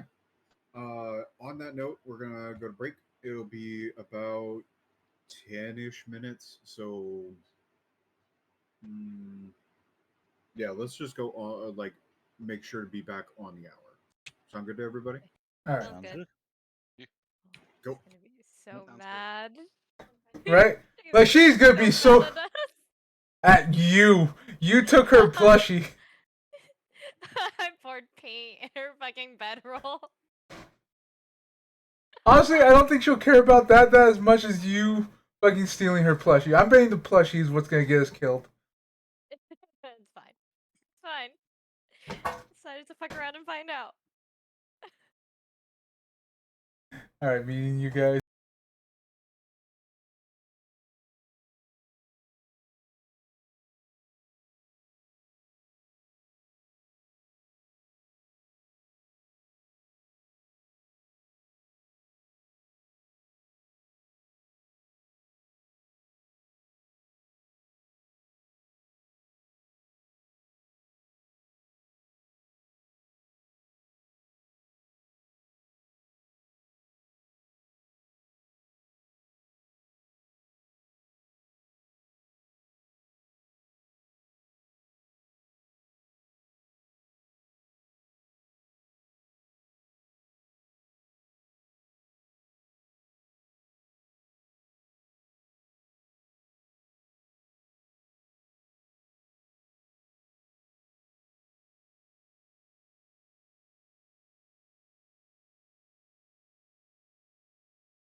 This is a conversation that should be live. This is your fault for never starting on time.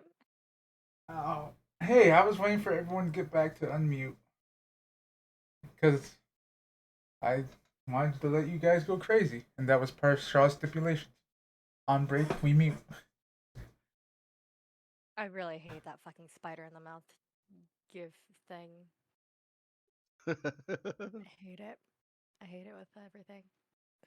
Did anyone watch the short I posted, the natural habitat shorts? Not yet. No, I saw not you yet. put it though. It's like less than 20 seconds. Okay. All right. Oh, I saw this during work. Baby, I can't do anything about the heat. You can lock them in the fridge. I think she's tried that herself before. I'm sorry. That video was hilarious. Their videos are all fantastic, but that one is one of my favorites. That was outstanding.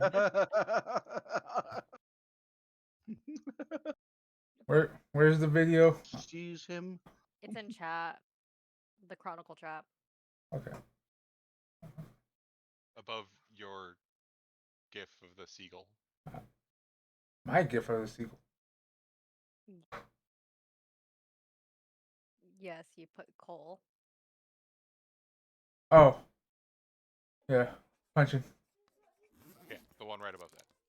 Okay. Patrick, did you bring enough for the whole class? Season? That is great. Throat goat with wings. That Instagram thing you shared? Me? Okay. Throat goat with wings. I mean, Ain't I didn't know wrong. seagulls can fucking do that. Yeah, they're fucking monsters. You've never seen when they attack somebody at the beach? They have like the hive mind tactics. They're Yeah, I they do. ridiculous. avoid birds. Like, I lived That's in a smart move. Hawaii and pigeons would just fucking fly at us. And then living in Boston where there's just a shit ton of pigeons. Oh my and god, no hearing kidding. about my friend getting smacked in the face by a pigeon because she's 6'2", and the pigeon flew into her fucking face. I've just learned avoid birds. Okay? I mean, that's fair. Like, there was one time that I just reflectively, like, dodged a pigeon coming at my head. There's also that guy that used to work in Lot Check that I really fucking hate, and I was. Anyway, sorry, going down That doesn't fantasy. narrow things down much. Letterer? Oh, You remember when he got attacked Yeah. by the owl? no, that was before my time Oh, in okay. Logic, but I do Right, know. right. Yeah, so it was during overtime, during the overtime lunch break. He went for a run on the trail next to our campus, and dude for like weeks had been getting eyed up by this owl that just wanted him dead, and finally it attacked him and like scratched up his head. He's bald too, by the way. It was, oh man, it was just That fucking sounds desserts. painful as fuck. Right. So he ended up staying out a couple of days, to heal, go to the hospital, that kind of thing, right? The normal things you would do after a bird fucking attacks you because you're a piece of shit. So what we did was we got a whole bunch of like, there were a couple owl plushies. We printed out pictures of owls and we just plastered his entire desk with them. I respect it. Yeah, my owl attack was just getting like bumped in the back of the head. So I got off much nicer. That's the majority of what's happened to me too. Oh, yeah. I had an owl be very interested in my shoelaces one time. That was cool. Thank you for reminding me that baby scared an owl into my face.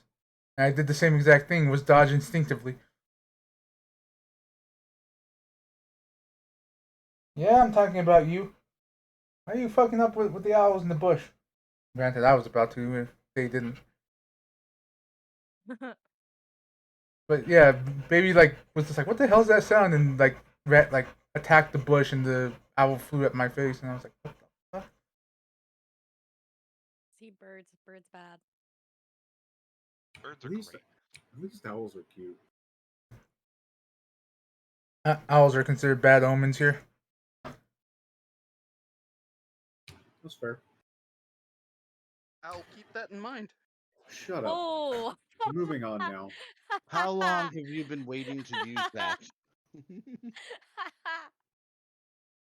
Knowing Clinton, Since he the has start of this been foul red in the conversation. face. He has been red in the face with like white knuckle clenching, just fucking waiting to hit the button to be able to belt that one out. I mean, he beat me to it because I was holding back. They're considered bad omens. Oh, who? Moving on. Now that I Wow. know who's dying next. Cole than Cammy, or Cammy than Cole. I don't No, think it matters. actually, Guri got one in between the two of you.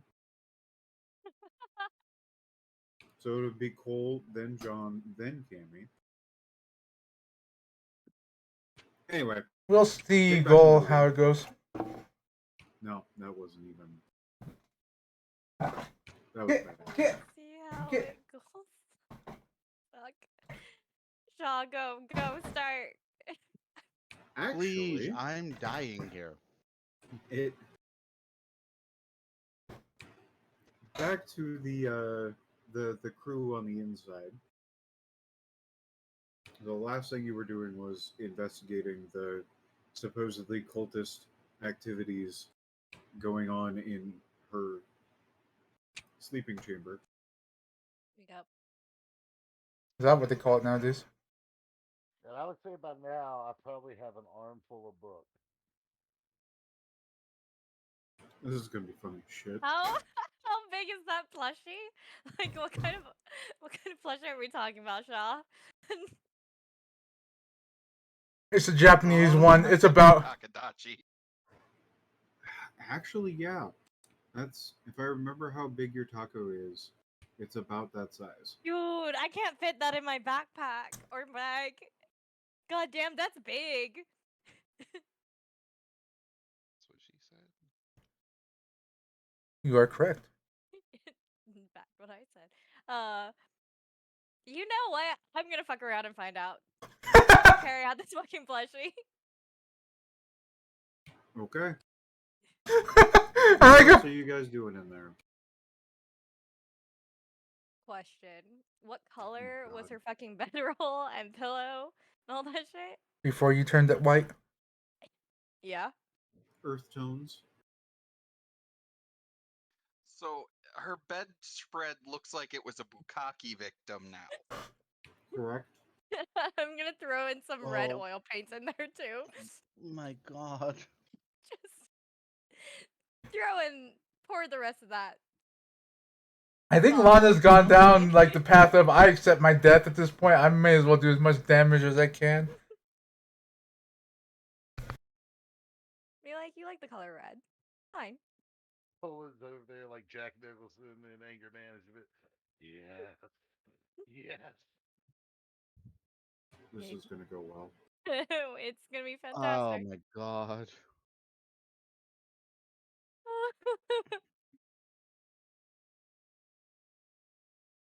Actually, I did forget one thing because I reread through my notes a little bit during break. Kimmy, you got a text message, which I'm assuming you're capable of checking now that you're not climbing. The text message is from Rachel, and it says, "Hey, you guys are taking forever. I'm gonna come in and check on you." No. Uh, Oh, this is getting better. yeah.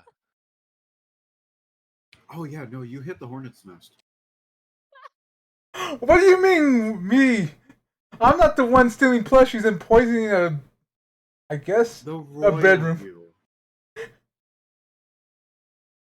Are we Alright. counting swans?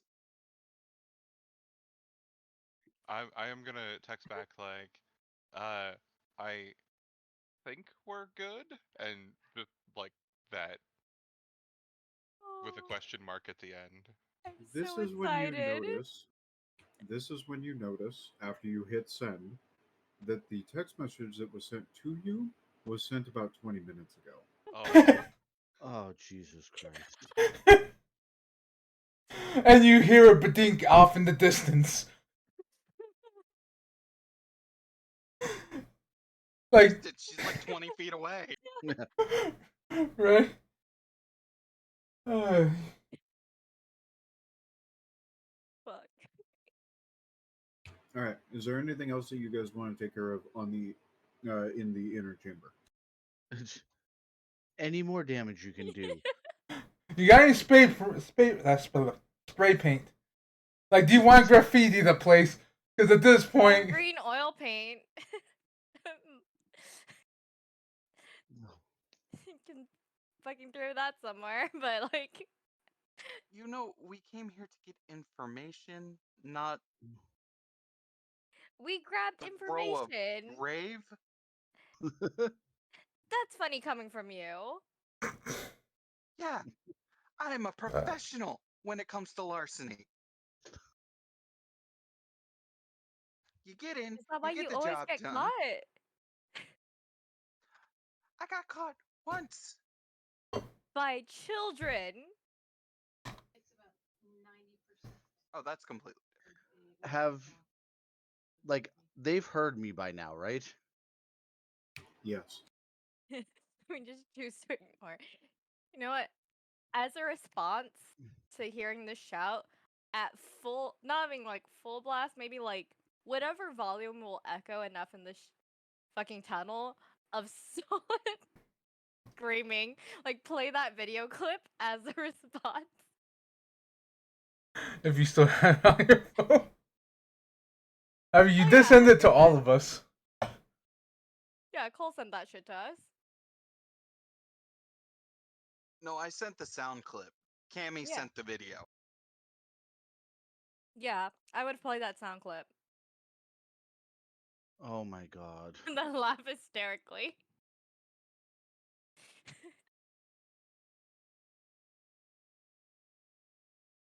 Back I on the look up outside. I look up at her and kind of just, I don't know, shrug. She is again wincing. I would be too. Okay. And quieter this time. I say again, let's go.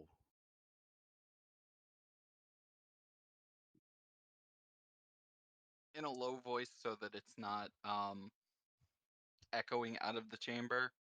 I'm gonna just be like, I think we have company. I mean, at this point, At this, it is what it is. Let's At start this- walking out. at this point, someone's trying to get us killed. It's fine. All right. I'm just gonna start moving. Like, oh, someone's there. I gotta be careful. I will start moving really slowly, just acting like I'm sneaking with this big old pile of books, like two hands, Wait. full, yeah, all the way down, holding as much as I can, just trying to walk out the cave and slowly and sneaky, but I'm not really sneaking at all, but I think I am. I imagine the movements like the old cartoon violin plucking. Yes. Almost. We failed on the crater. So, as you guys are coming out of the cave, you see Kian, not Kami, and you see Liliana. You'll have to go back. Liliana looks rather perturbed, but she's not stancing aggressively at you or anything like that. Once you're all fully out of the cave, I need Corin. Oh. You are going Whatever. to make a athletics dexterity check Oh, that's fun. with a difficulty of 2. And hold on. Athletics, dexterity. Correct. See. Hold on. Succeed.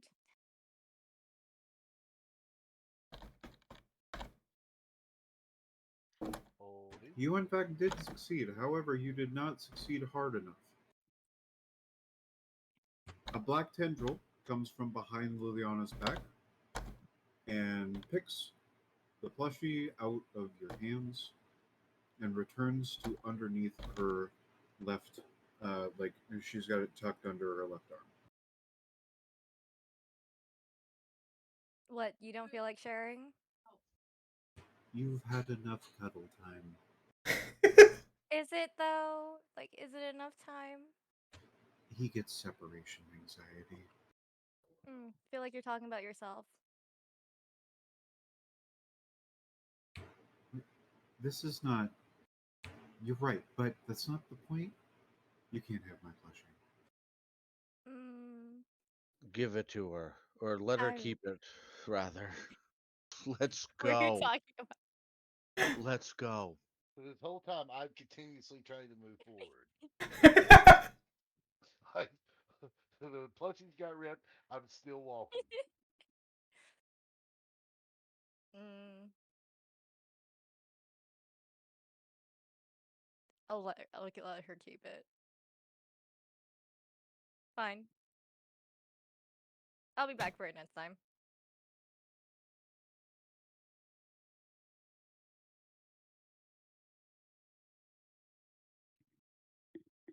Okay. She looks over at Solon. Yeah, I don't need those anymore. Consider that payment for the information I took from you. There's plenty who knows the things that I know that I don't know. And I start just like booking it. Literally. Aspire falls out your pocket. Oh, Crawls out of its mouth. in the fishnet shirt now. They are in his shirt. They're making me a new shirt. Oh God. This is the same woman that I saw at the counter the first night, right? Correct. Yes. Is the lady in the red dress that I This is saw. only the second time I have run into her. Yep. Mhm. Oh, hey, love. Did you still want to grab a bite to eat later? Wait, doesn't she look like a shadow creature right now? No, she's in her normal form right now. Didn't she look different for Cole though? Right. She had a bit of a disguise on, but it wasn't like a big disguise or anything like that. It's more of like she had changed her clothing and her hairstyle at the time, but her face is still the same. We didn't really get into the specific details of what she did to change herself, but she is recognizable enough. So I'm allowing it. She just kind of turns her nose up at you. Doesn't really acknowledge you past that.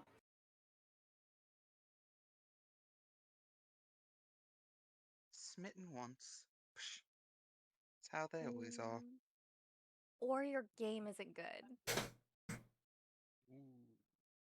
I mean, that's fair. He is British. Fair enough.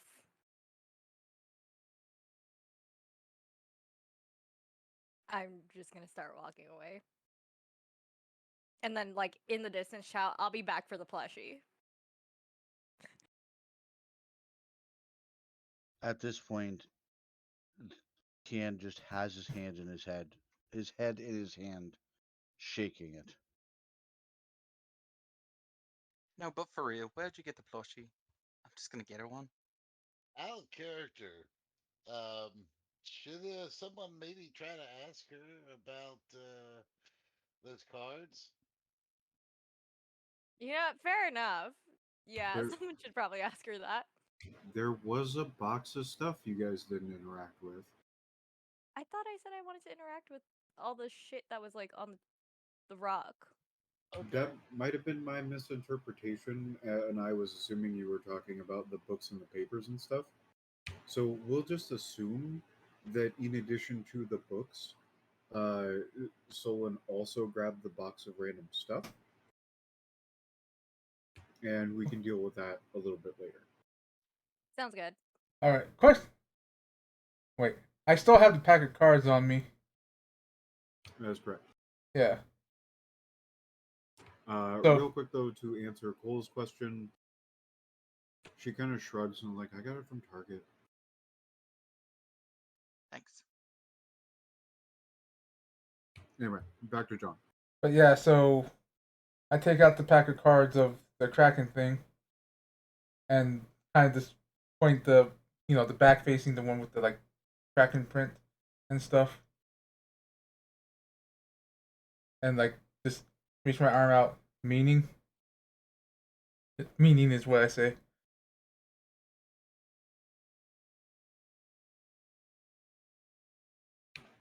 They're they're my calling card. They're my clan symbol. They're convenient.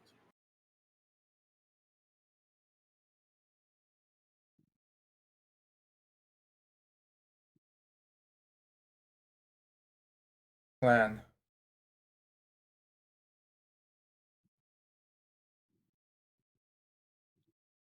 Are you asking her what her clan is? Pretty much.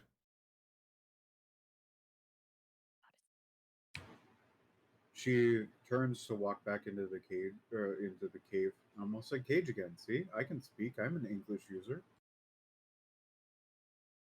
And before she gets too far away from you, she says the Sombra, and she stops right at the entrance, turns back to you, and says Abyssal, and then continues into the cave.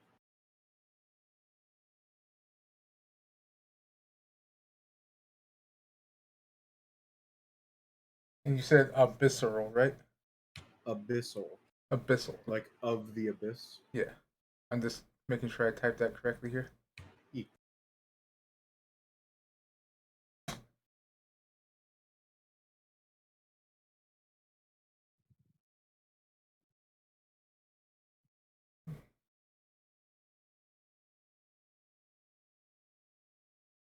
All right. Anything else? I Do guess any of us we leave. do any of us see Rachel? We're getting there. Oh. Hold your horses. Nobody else is going to do anything before you guys recollect yourselves and take off. I apologize and hand her whatever cash I have on me. She's not paying attention to you. She's walking into the cave. Gives 0 fucks about you. I say sorry and leave the cash I have on a rock right in front of the cave.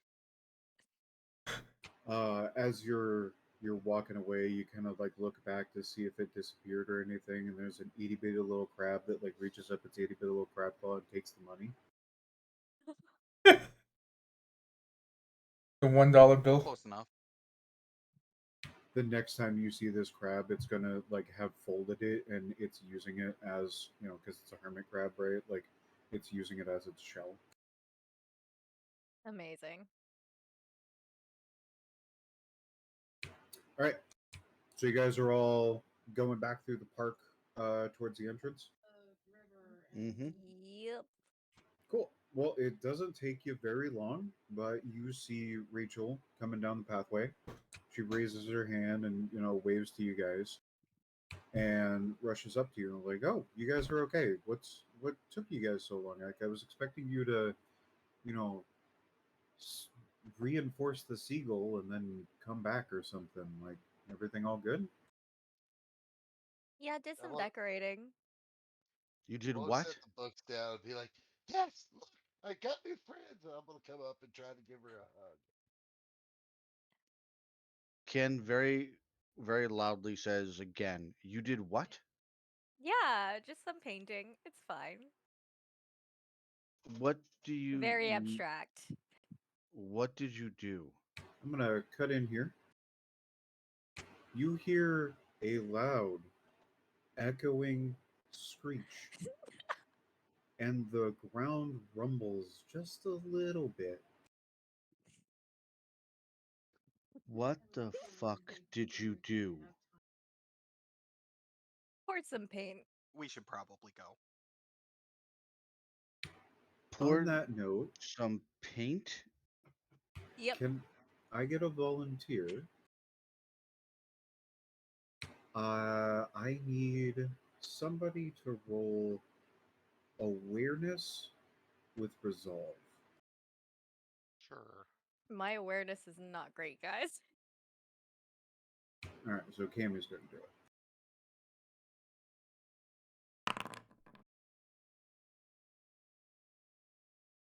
All right, so you've been to Pike Place Market or that kind of thing before, right? Mhm. Have you ever seen the event where they throw the salmon around the entire thing? Yes. Okay, Yes. so while that is really cool, have you ever been there when one of the new guys fumbles the salmon? Yes. My first and last time there. No, I actually haven't seen that. Okay, well, uh, what I was going to go with that is, you know that sound that it makes when that giant ass fucking salmon impacts the ground? That The kind of wet. slurpy slap. Yep. Yep. I mean, I do know that sound. I've seen big fish dropped before. Okay, well, that's. I'm not digging into that. We're gonna move on. To Yeah, yeah. Yep. Okay. So you hear that noise several times, louder and louder, quicker and quicker. We should probably go. The next noise, all of you definitely hear, and from the direction you just came, it sounds like somebody snapped a tree like a toothpick.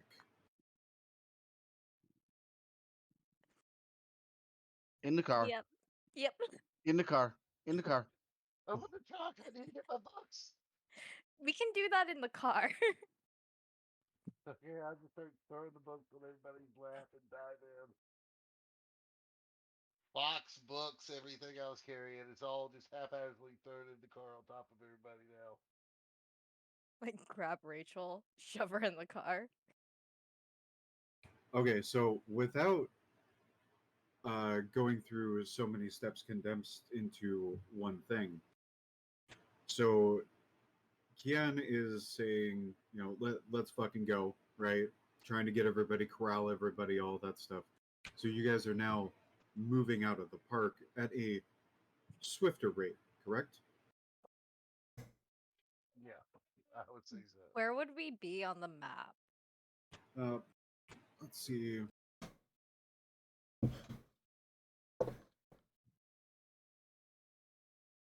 Okay, this is gonna be actually. No, that's not gonna help.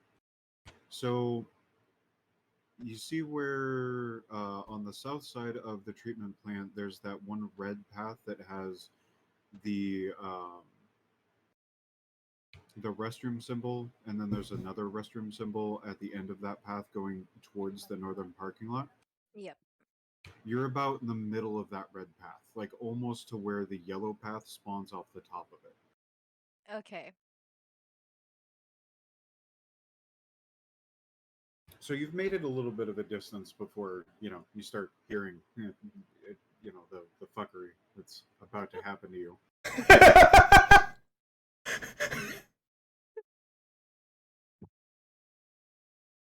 So as you guys realize what's probably going to come and kill you, you guys are starting to rush back, get to the vehicles, and get the fuck out. Little bit of a problem in that Rachel doesn't understand what the fuck's going on.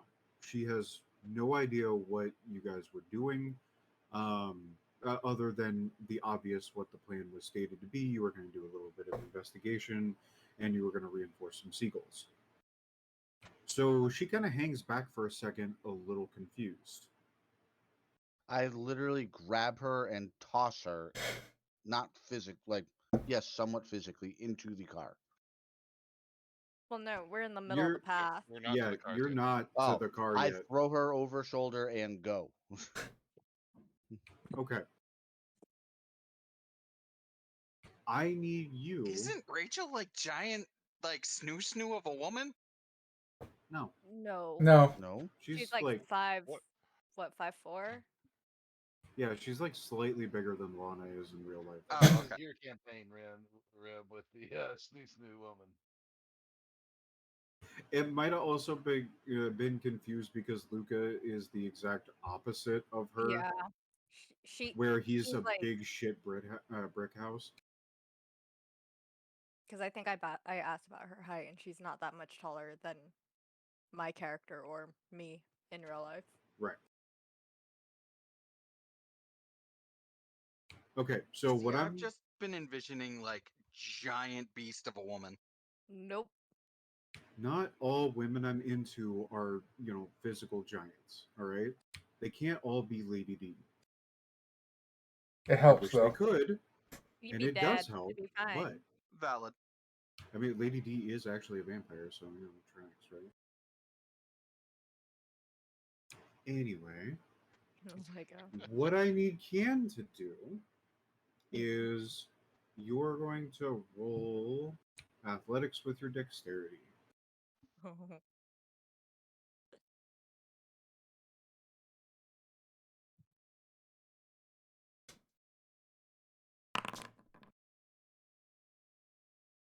Okay. You definitely fumble a bit trying to get her to go, and she kind of slides off but realizes what's going on, and she at the very least starts keeping pace with you, even though you don't necessarily get to fireman carry her back to uh, the cars. You still are showing her enough.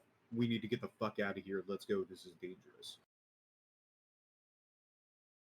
The next person who's going to start rolling, however, actually, it's going to be two people that start rolling, but one first is going to be Corin.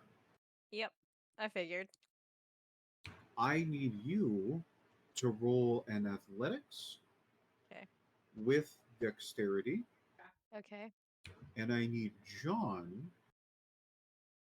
You're also going to roll athletics with dexterity. Okay. Is this modifier difficulty? What am I doing? Just straight? So yours, Corin, is going to be just straight. John's is going to have a +1. Difficulty or modifier? Modifier 1. Okay.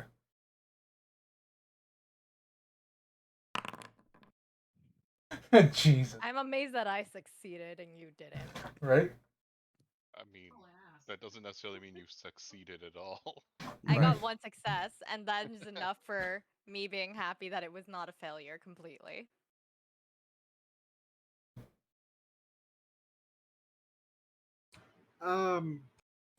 He's So really angry. yeah. Off to your right, as you're running, another tree snaps. It just crumples. And through the branches, a rather large inky tentacle slams down on the ground in front of you. With enough force, it doesn't hurt, but it does halt your progress. It stops. And it kind of undulates and kicks off and pulls itself. It's kind of hard to describe, but basically, like the tentacle is pulling something behind it, and she comes flying out and basically skids to a halt in front of you. And she has, in this moment of shock, she has some of the red and white paint on her arm and the side of her face, and she is furious. How did it end up on her face? Because she went to go lay down, she slinked in face first. She wasn't looking where she was going because she thought everything was fine. She just wanted to take a fucking nap after a long day.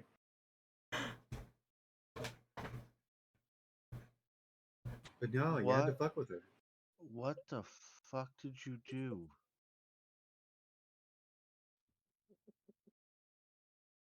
Red is just really her color. And I wanted to give her a bit of white. Fine. She actually sleeps in the pot? What kind of pot is this shop? It's her bed. Yeah, even that. What does the Together. shape look like? Okay, so it's a pot, right? It's a big ass ceramic pot, and it has a lid on it. What do vampires sleep in? Oh, coffin. A coffin, which is basically that just happens to be her coffin. Is a giant ceramic pot. Wood's expensive. There's a lot of clay in the area. It's real easy to make pottery.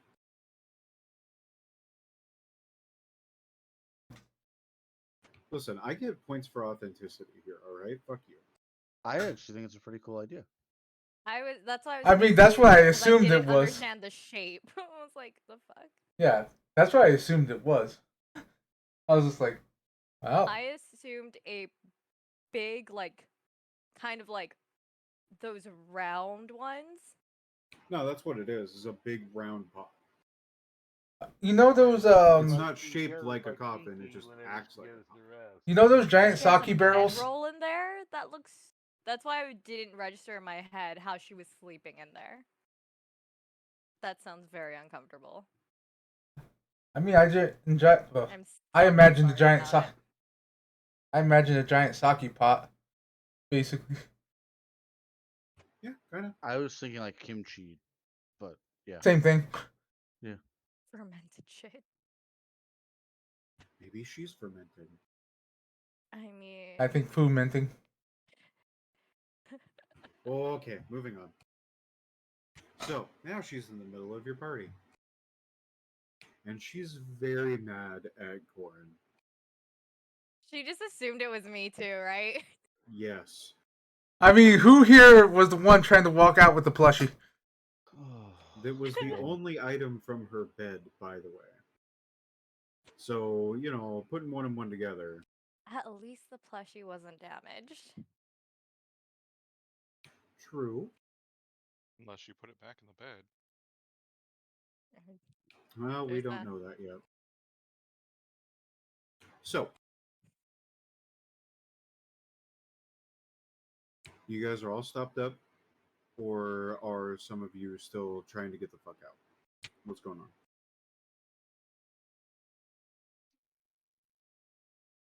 Well, I will have stopped at this point.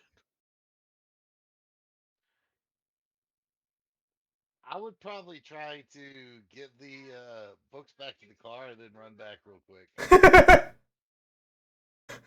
Priorities, I love it. Must take knowledge. Anybody else? Hold on. Yes, I am basically texting the company on my phone for a few items to be sent somewhere. I like this entire. You got a cat fight, like the world's worst cat fight about to fucking break out. You're like, hold on a second, I gotta text my buddy. Shopping. Go right up to the tree. I'll take I 3 just pairs assume of it's like socks. Acme delivery service. Drone drops it. To be fair, Randy couldn't have gotten that far. Depends on like how tired he is. Right. All right. So, what about Cammy and Cole? I am gonna do the dumb and try and step between the two of them. I'm Okay. staying hidden for right now. Hope she doesn't quite know where I am. All right. Cole, athletics and dexterity, please.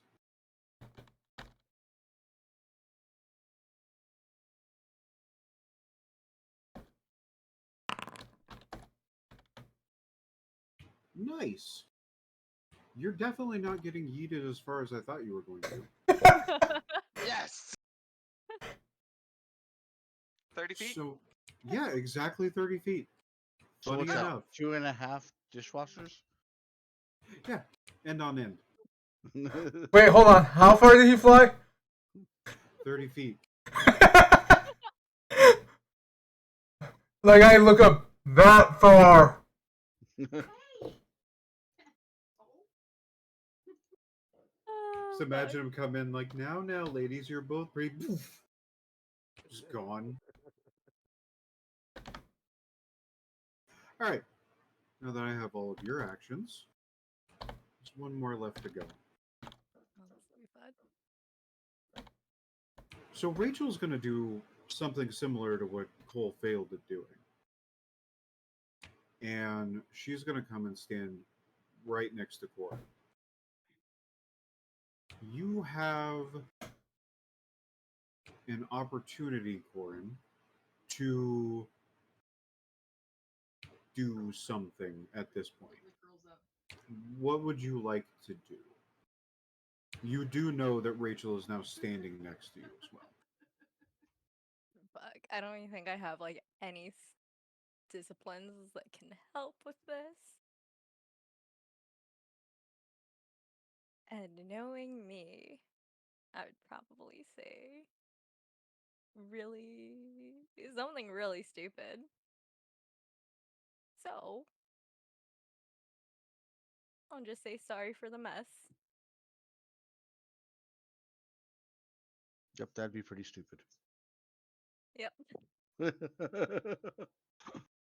She's not the smartest, but she was annoyed with Liliana last time, so that's where I'm at mentally with this character. Okay. So And then, oh no, have my hand in my bag and have like an exacto knife or something ready in my hand if she proceeds to attack again. Okay. so at this point, now that I'm finished texting and sending the video for YouTube or something, I try and get between them. Basically, Okay. So Rachel is in between you and Corin at this point, right? She's standing basically right in between you, the two of you, not in between you three and her, but in between you and Corin. okay. As you start to step forward, Rachel puts her hand on your chest, and you cannot move any further forward Okay. without force. So, like, you can fight against it, but just in your casual movement of trying to step forward, you are halted.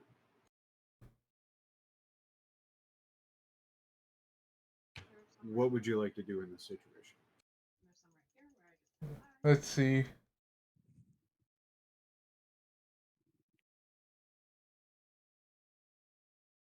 That's a good question. This, I guess, in me being me, this say one word is peace.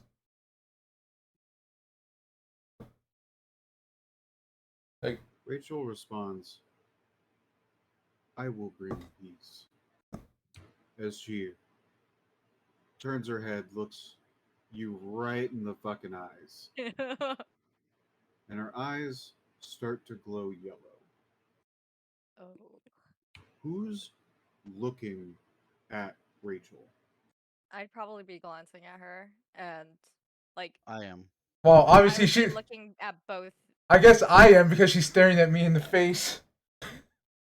I would be looking back and forth between Liliana and Rachel because I'd be on guard as well. Okay. What about Cammy? I'm probably far enough away I can see the whole tableau.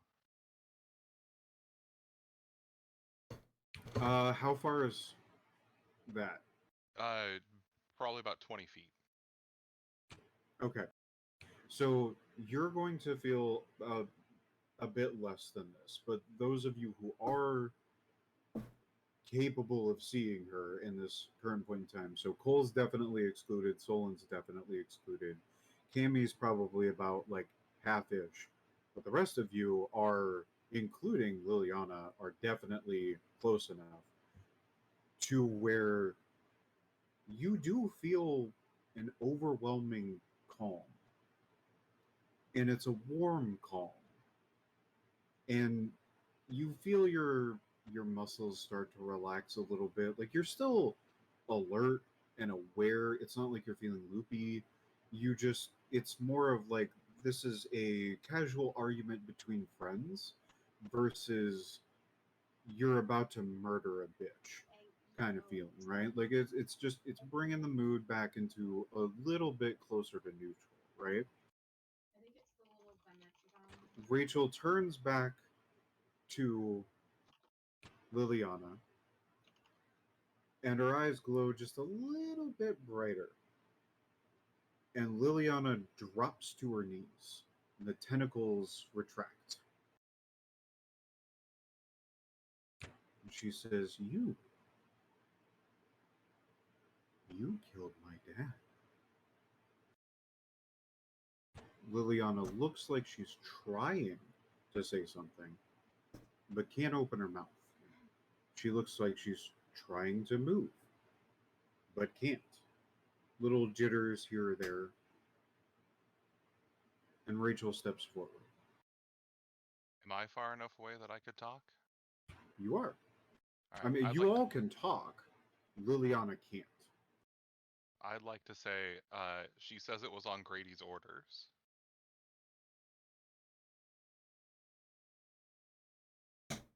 Rachel doesn't turn all the way towards you, but she turns enough that you know that she's acknowledging you, especially due to the aura that she is currently giving off.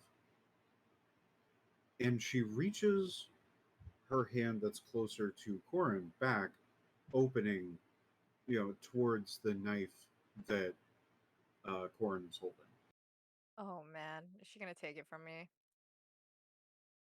She makes a movement, like bringing her fingers closer to her palm, like give it to me. I'll give it to her. I'm curious to see what One she does. swift motion from all the way back there behind her to the other side of Liliana's neck. It's like an anime. It's like you're watching Berserk, where there's silence, nothingness, and then just a geyser of black blood exploding out of Liliana's neck as she drops to the ground. That is impressive. The aura dissipates, and Rachel also drops down to her knees and begins to sob.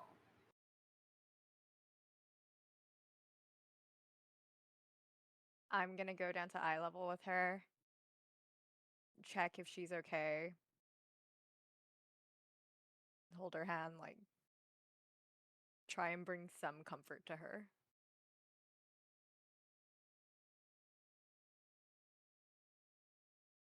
She's still sobbing, Yep.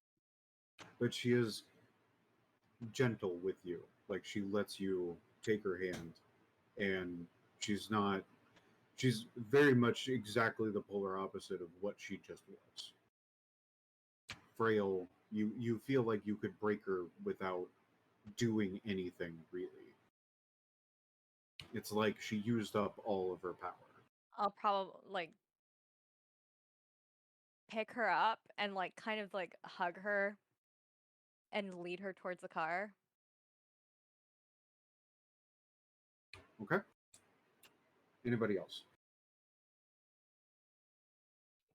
I think probably about this time I would just be getting back from the car. Would that be about a good assumption? Yep. No. 100%. Exactly when I wanted you to be back. I was gonna look around and what happened? I imagined it would be a lot more exciting. Stolen. No talking.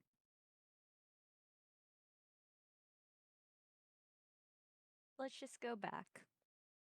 I'm still holding Rachel. Take out like a little handkerchief and like wipe her face.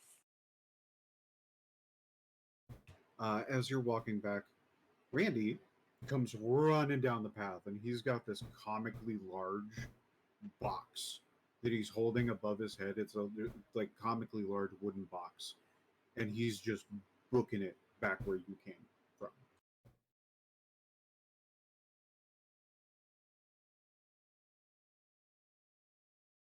That poor man is gonna have so much trauma. And it is about this time that Randy makes it to the rest of the group of you. He said, okay, I was about to say he sets down the box. He drops the box and then drops himself, and he's just hyperventilating. Like, this is probably the most exercise he's gotten in the past 20 years on the force. Turn him into a vampire.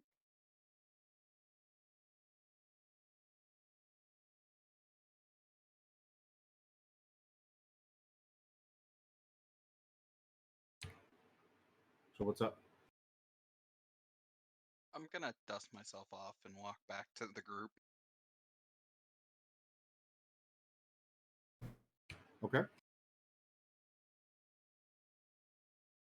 I'm just gonna continue along with them, walking past Randy, just saying, clean up order.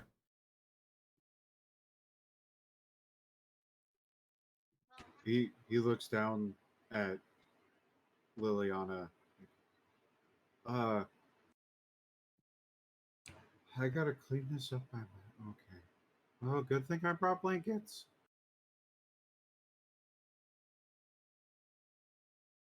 Shit. I mean, better than what I was going to offer was to see if the seagulls were hungry. I Oh my mean, god. you can.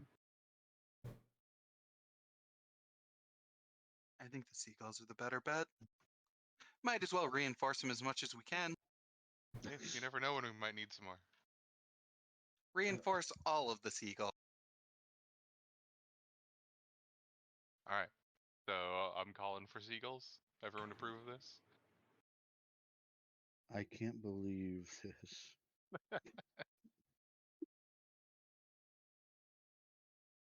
I think that's a yes.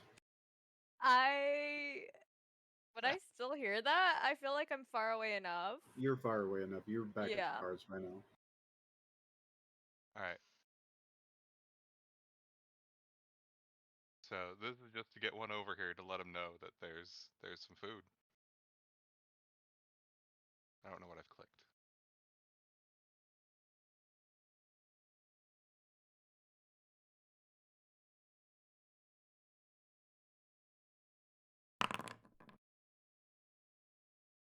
And that one, since that is a call, that would come with a rouse.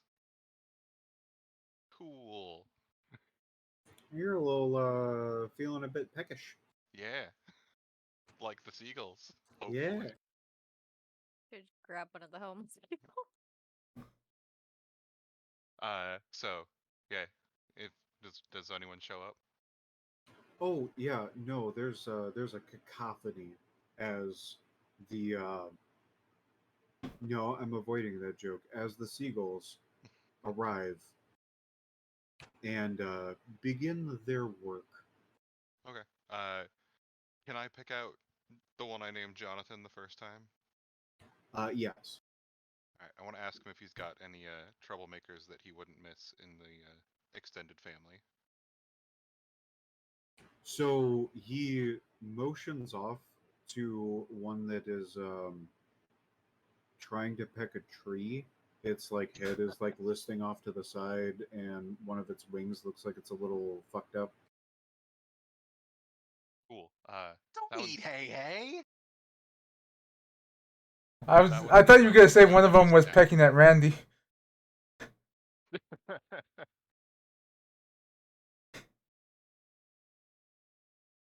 Yeah, So- I'll grab that one and have myself a little snack to tide me over for a bit. Yeah, little Ozzy Osbourne style snaky poo. Yeah. All right.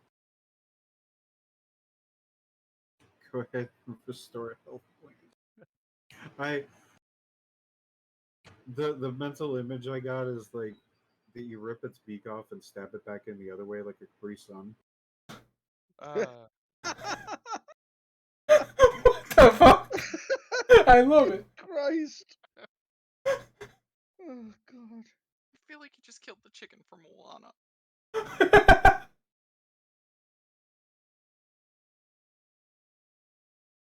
cool.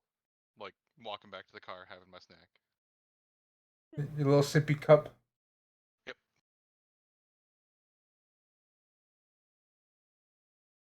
All right.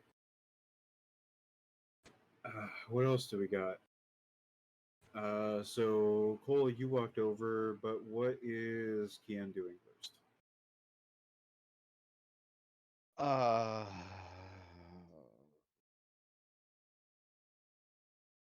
honestly, he's gonna follow after Corin and Rachel. He doesn't need to see this. He doesn't care. Like, I get the feeling that there's more that needs to be done there than here. Okay. What about Cole? Gonna watch the seagulls for a minute, make sure they're doing okay. Scoff that seagulls work better than science, and then walk back to the car and just pat Randy on the shoulder and be like, "Nice to see the chew toy comes when it's called." All right. He kind of cries a little bit, like it lets out like a little.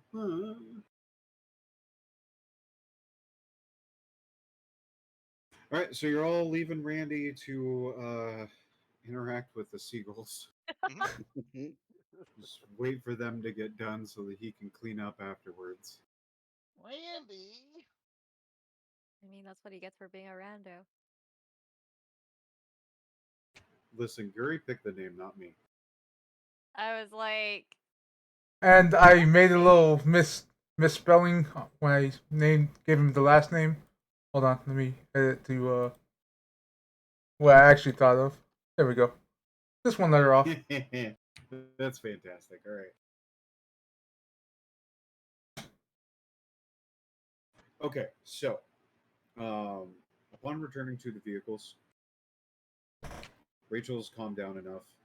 Uh, she acknowledges that you guys have taken care of the body, and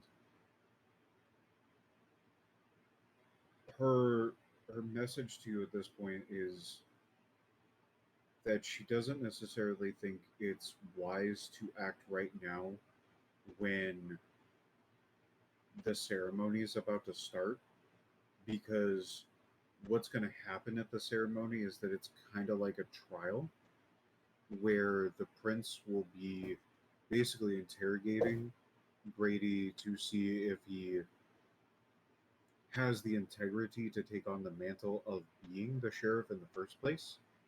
And because it's formulated in somewhat of a trial ish interrogation, so other people will be vouching for certain things.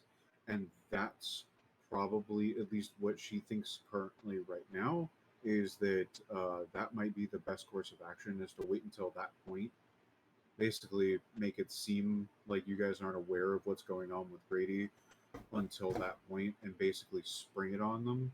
That way they have a bunch of leverage from the other people who are in power that are going to be there to basically, make it so that Grady can't be the sheriff. She's just proposing this as an idea to you guys as one particular option, but as the storyteller to the players, you obviously do not have to do that. That is simply what her current idea is. is she telling us to wait and then Basically, go. I spring this objected. information on Grady? Right. So basically, like, play along until the time is right is her suggestion. And she believes that the time is right. That point in time is during the interrogation to see if he's fit to become sheriff. Do we know when the ceremony is? From right now, it's going to be in a few days. So Okay. you'll have time to, because there was that other option that we talked about that you guys could have proceeded with, is checking out the area, because that was a request from Grady for you guys to check out the area and make sure that it's not being trapped up or anything like that, that he's not being set up, basically. So you guys still have that request from Grady to go to the location of the ceremony and, basically case the place. And then after that's done, uh, then that is when the actual proceedings are going to begin. So not like immediately after it's done, but it'll be like within the next couple of days. So you effectively have less than a week of in-game time to figure out how you're going to play this. With our witness dead.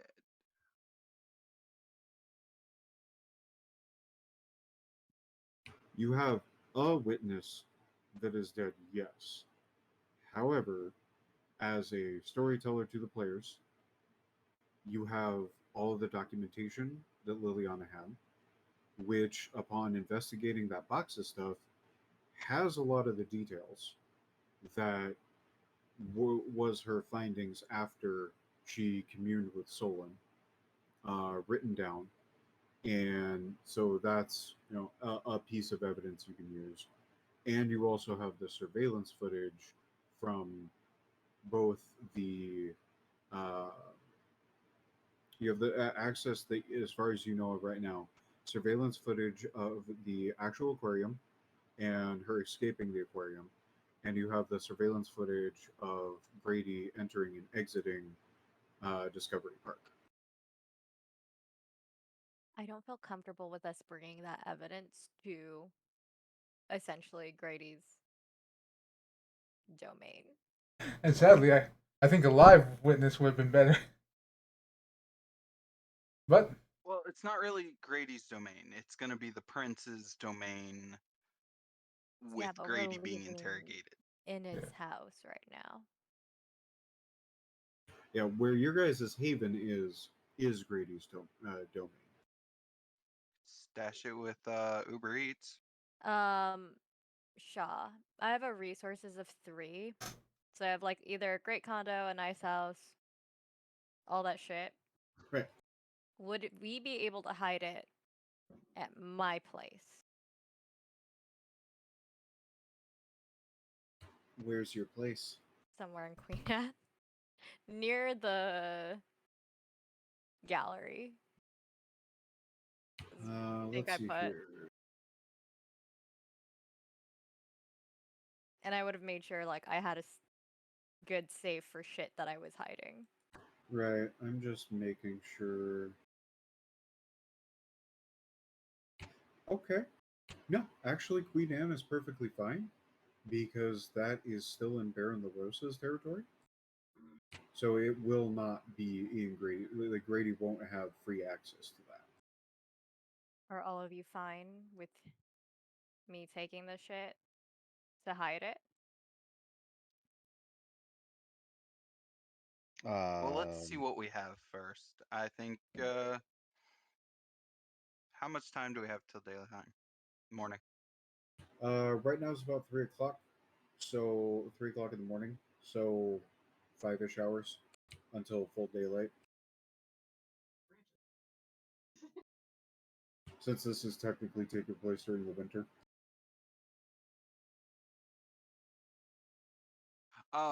Can we go somewhere like back to the pier or something that's outside of his territory, and just kind of sit there and go over what we got?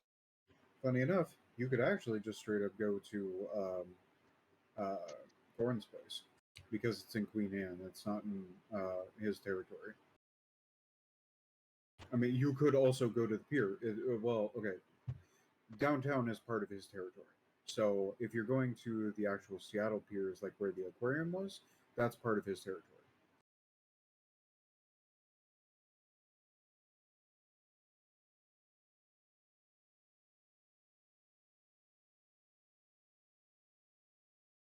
Why don't we take it back to her place then and go over what we got and then act normal from there? Solon, you're taking out those fucking spiders before entering my fucking house.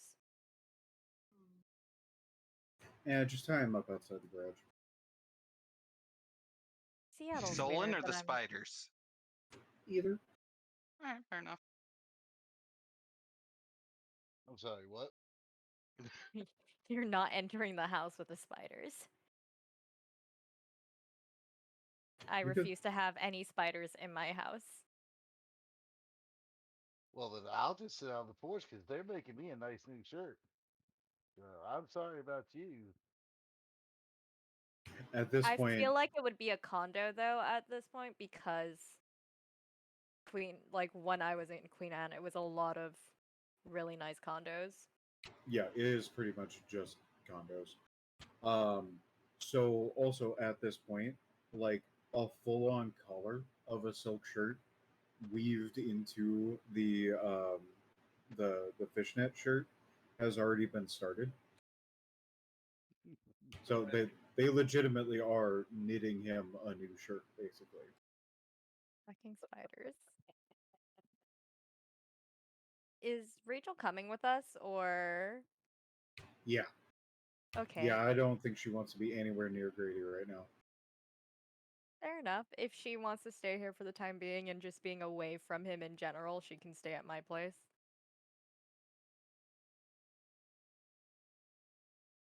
I also don't think my sire would like it if someone else was trying to take over it, so it'll be fine. Uh, are we at my place now? That depends. Does anybody else have anything before going to her place? I do not. Nightingale? Just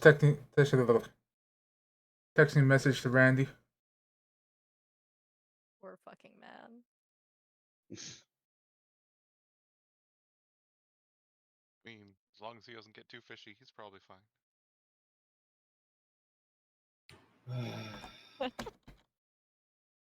I seriously just want us to, at some point, turn an entire flock of seagulls into vampiric seagulls and let them loose on Seattle. Vampiric Ah. seagulls. That actually does remind me that given the offerings to the seagulls, you now have +1 rep with the seagulls. Nice. Atmosphere, it's MSR. Like Right. I am for all intents and purposes, and I need Cammy to note this. Anytime you need to interact with seagulls going forward, you will get a +2 to your modifier for whatever roles interact with seagulls, as long as it Fantastic. benefits you. So if it's something like you're trying to attack a seagull, then your modifier is going to go up. But if it's something that you're going to do that's against the seagull, like the seagull faction, you're actually going to get a difficulty modifier of +2. We have a faction. 99% of everything is going to be a +2 to your interactions with seagulls going forward. Excellent. Oh man, we have an army of seagulls. We? When we're around you, it's a we. Uh, Unless we the fuck up. the only request I have for you and your newfound power is that you need to literally invoke a shitstorm on somebody, and it's just a bunch of seagulls flying in like bombers, dropping their shit all over whoever you're interacting with. Okay, I'll keep that in mind. Amazing. If I ever do get the unliving hive ability, can it be seagulls instead of bugs? I'm down. Oh, amazing. Okay. Is there any last minute stuff that you guys want to take care of before we call it for the night? And in our next session, we'll pick up in Corin's house or Well, if I'm condo. not being allowed in, I need to find sanctuary. So I guess. Well, it's still 5 hours till dawn. Yeah, this is not going to be transferring to a new night. Okay. Well then, I'll just go try to find some friends, maybe sleeping out on the gutters in the We've street. got small, medium, and You Like might want to you. find an alley because Queen Anne is very posh. It is a bunch of Oh, rich people. I Like, can you will stand out. I can absolutely assure you he'll be able to No find one that. really cares about standing out. Yeah, the dude is literally a walking masquerade threat. Look like a tweaker. I mean, he's not the only one. That's true. Either way, Solon will be fine one way or another. We'll get that one figured out. Alright. Anything else? Not for Not that me. I can think of. All right. Well, then we're going to call it good on this session. My apologies that it went a little bit over, but we did have some stuff that we needed to, iron out. Thank you guys very much for showing up and playing in today's session. I had a lot of fun, and I will be setting up the event for the next session in the next few minutes. Now, Awesome. get the fuck out of Thanks here. for running it. Yeah, thank you. Thank you. Thank you. Ooh, literally fucked around and found out. I hope you enjoyed it. Just laughing. Yes. Oh, All right. amazing. Well, y'all Thanks have for a the good one. session, everyone. We'll talk later. Bye, everyone.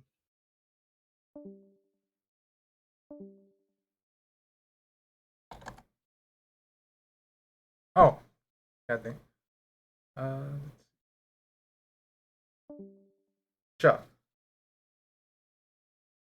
Yeah, huh? I guess one of the last things I'll do is this is for to send me information. I guess is text like basically for information about Abyssal, like from the company.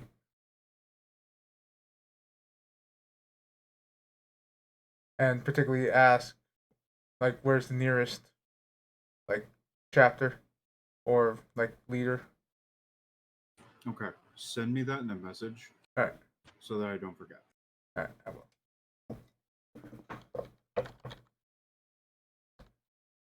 And want to do something after food stuff, like an hour.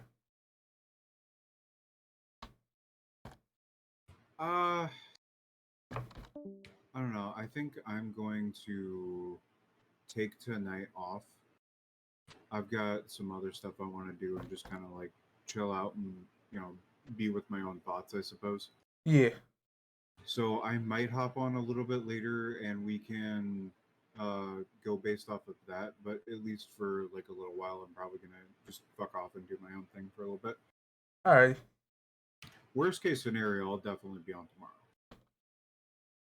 Sounds good.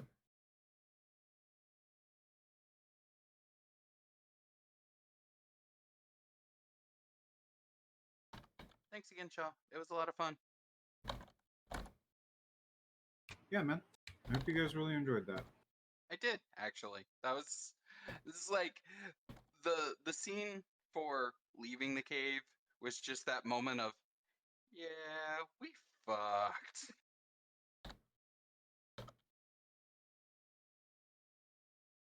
Yeah, you could have been. Depending on how you fuckers went about that, there was a lot of fail states. Yeah. But I think you guys went about it in a completely reasonable way.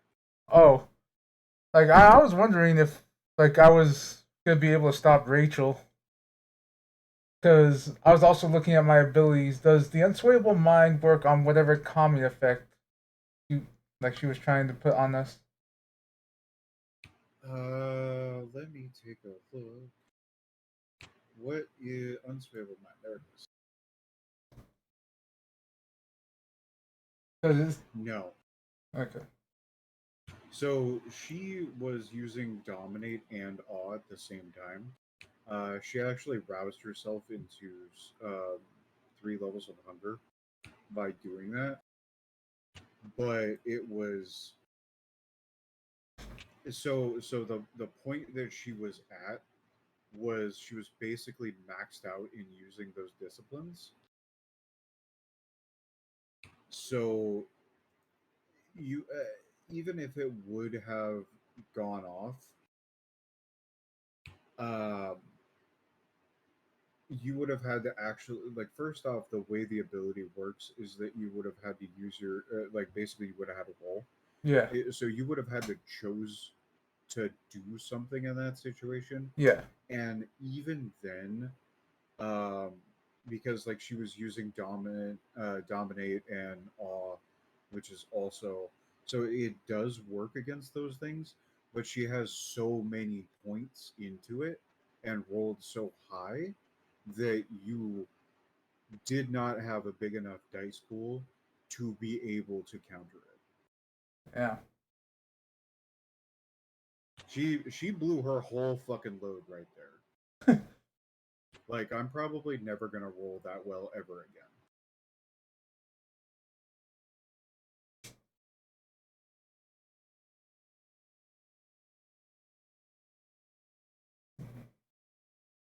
Like, what would have been the attributes to fight against that if I were to try and do something out of curiosity? Because I assume the So main one would be maybe resolve. yeah, your main one would have been resolve, and the rest of it, I probably would have made you go with. Um, Normally, I would probably make you go with leadership, but because I would want to benefit you as much as possible, I'd probably go with intimidation. Simply because the other ones that you have a higher amount of points in don't really make sense for it, Yeah. and you can use your intimidation to kind of like bolster yourself up a little bit, right? Yeah.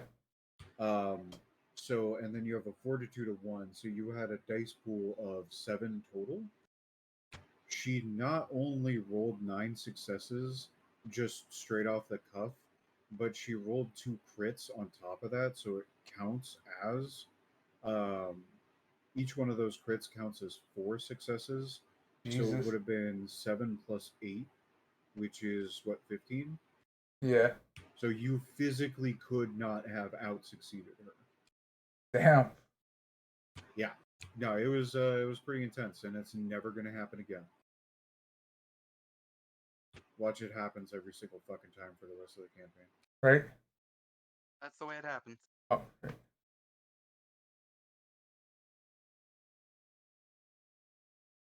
Well, I'm gonna drop down a channel. Shaw, you have fun with whatever you decide to do, and I hope you come back later if you want to. If not, have fun. Yeah. Yeah, man. Yeah. You have a good night. Just in case I don't talk to you guys later. Yep. I made some progress on the models. I saw, and they look good. Yeah, I got two more put together too.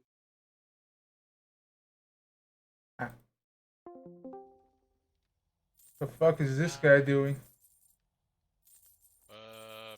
Kind of just running around. Yeah. I'm gonna go take a food break and then come back with something. What color is that on your gun? Black or red? Give me a sec. Depends on which one I just had up. If it was A my 44. Magnum, then it was red. Oh. Alright. I'll be back.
I did it again, didn't I?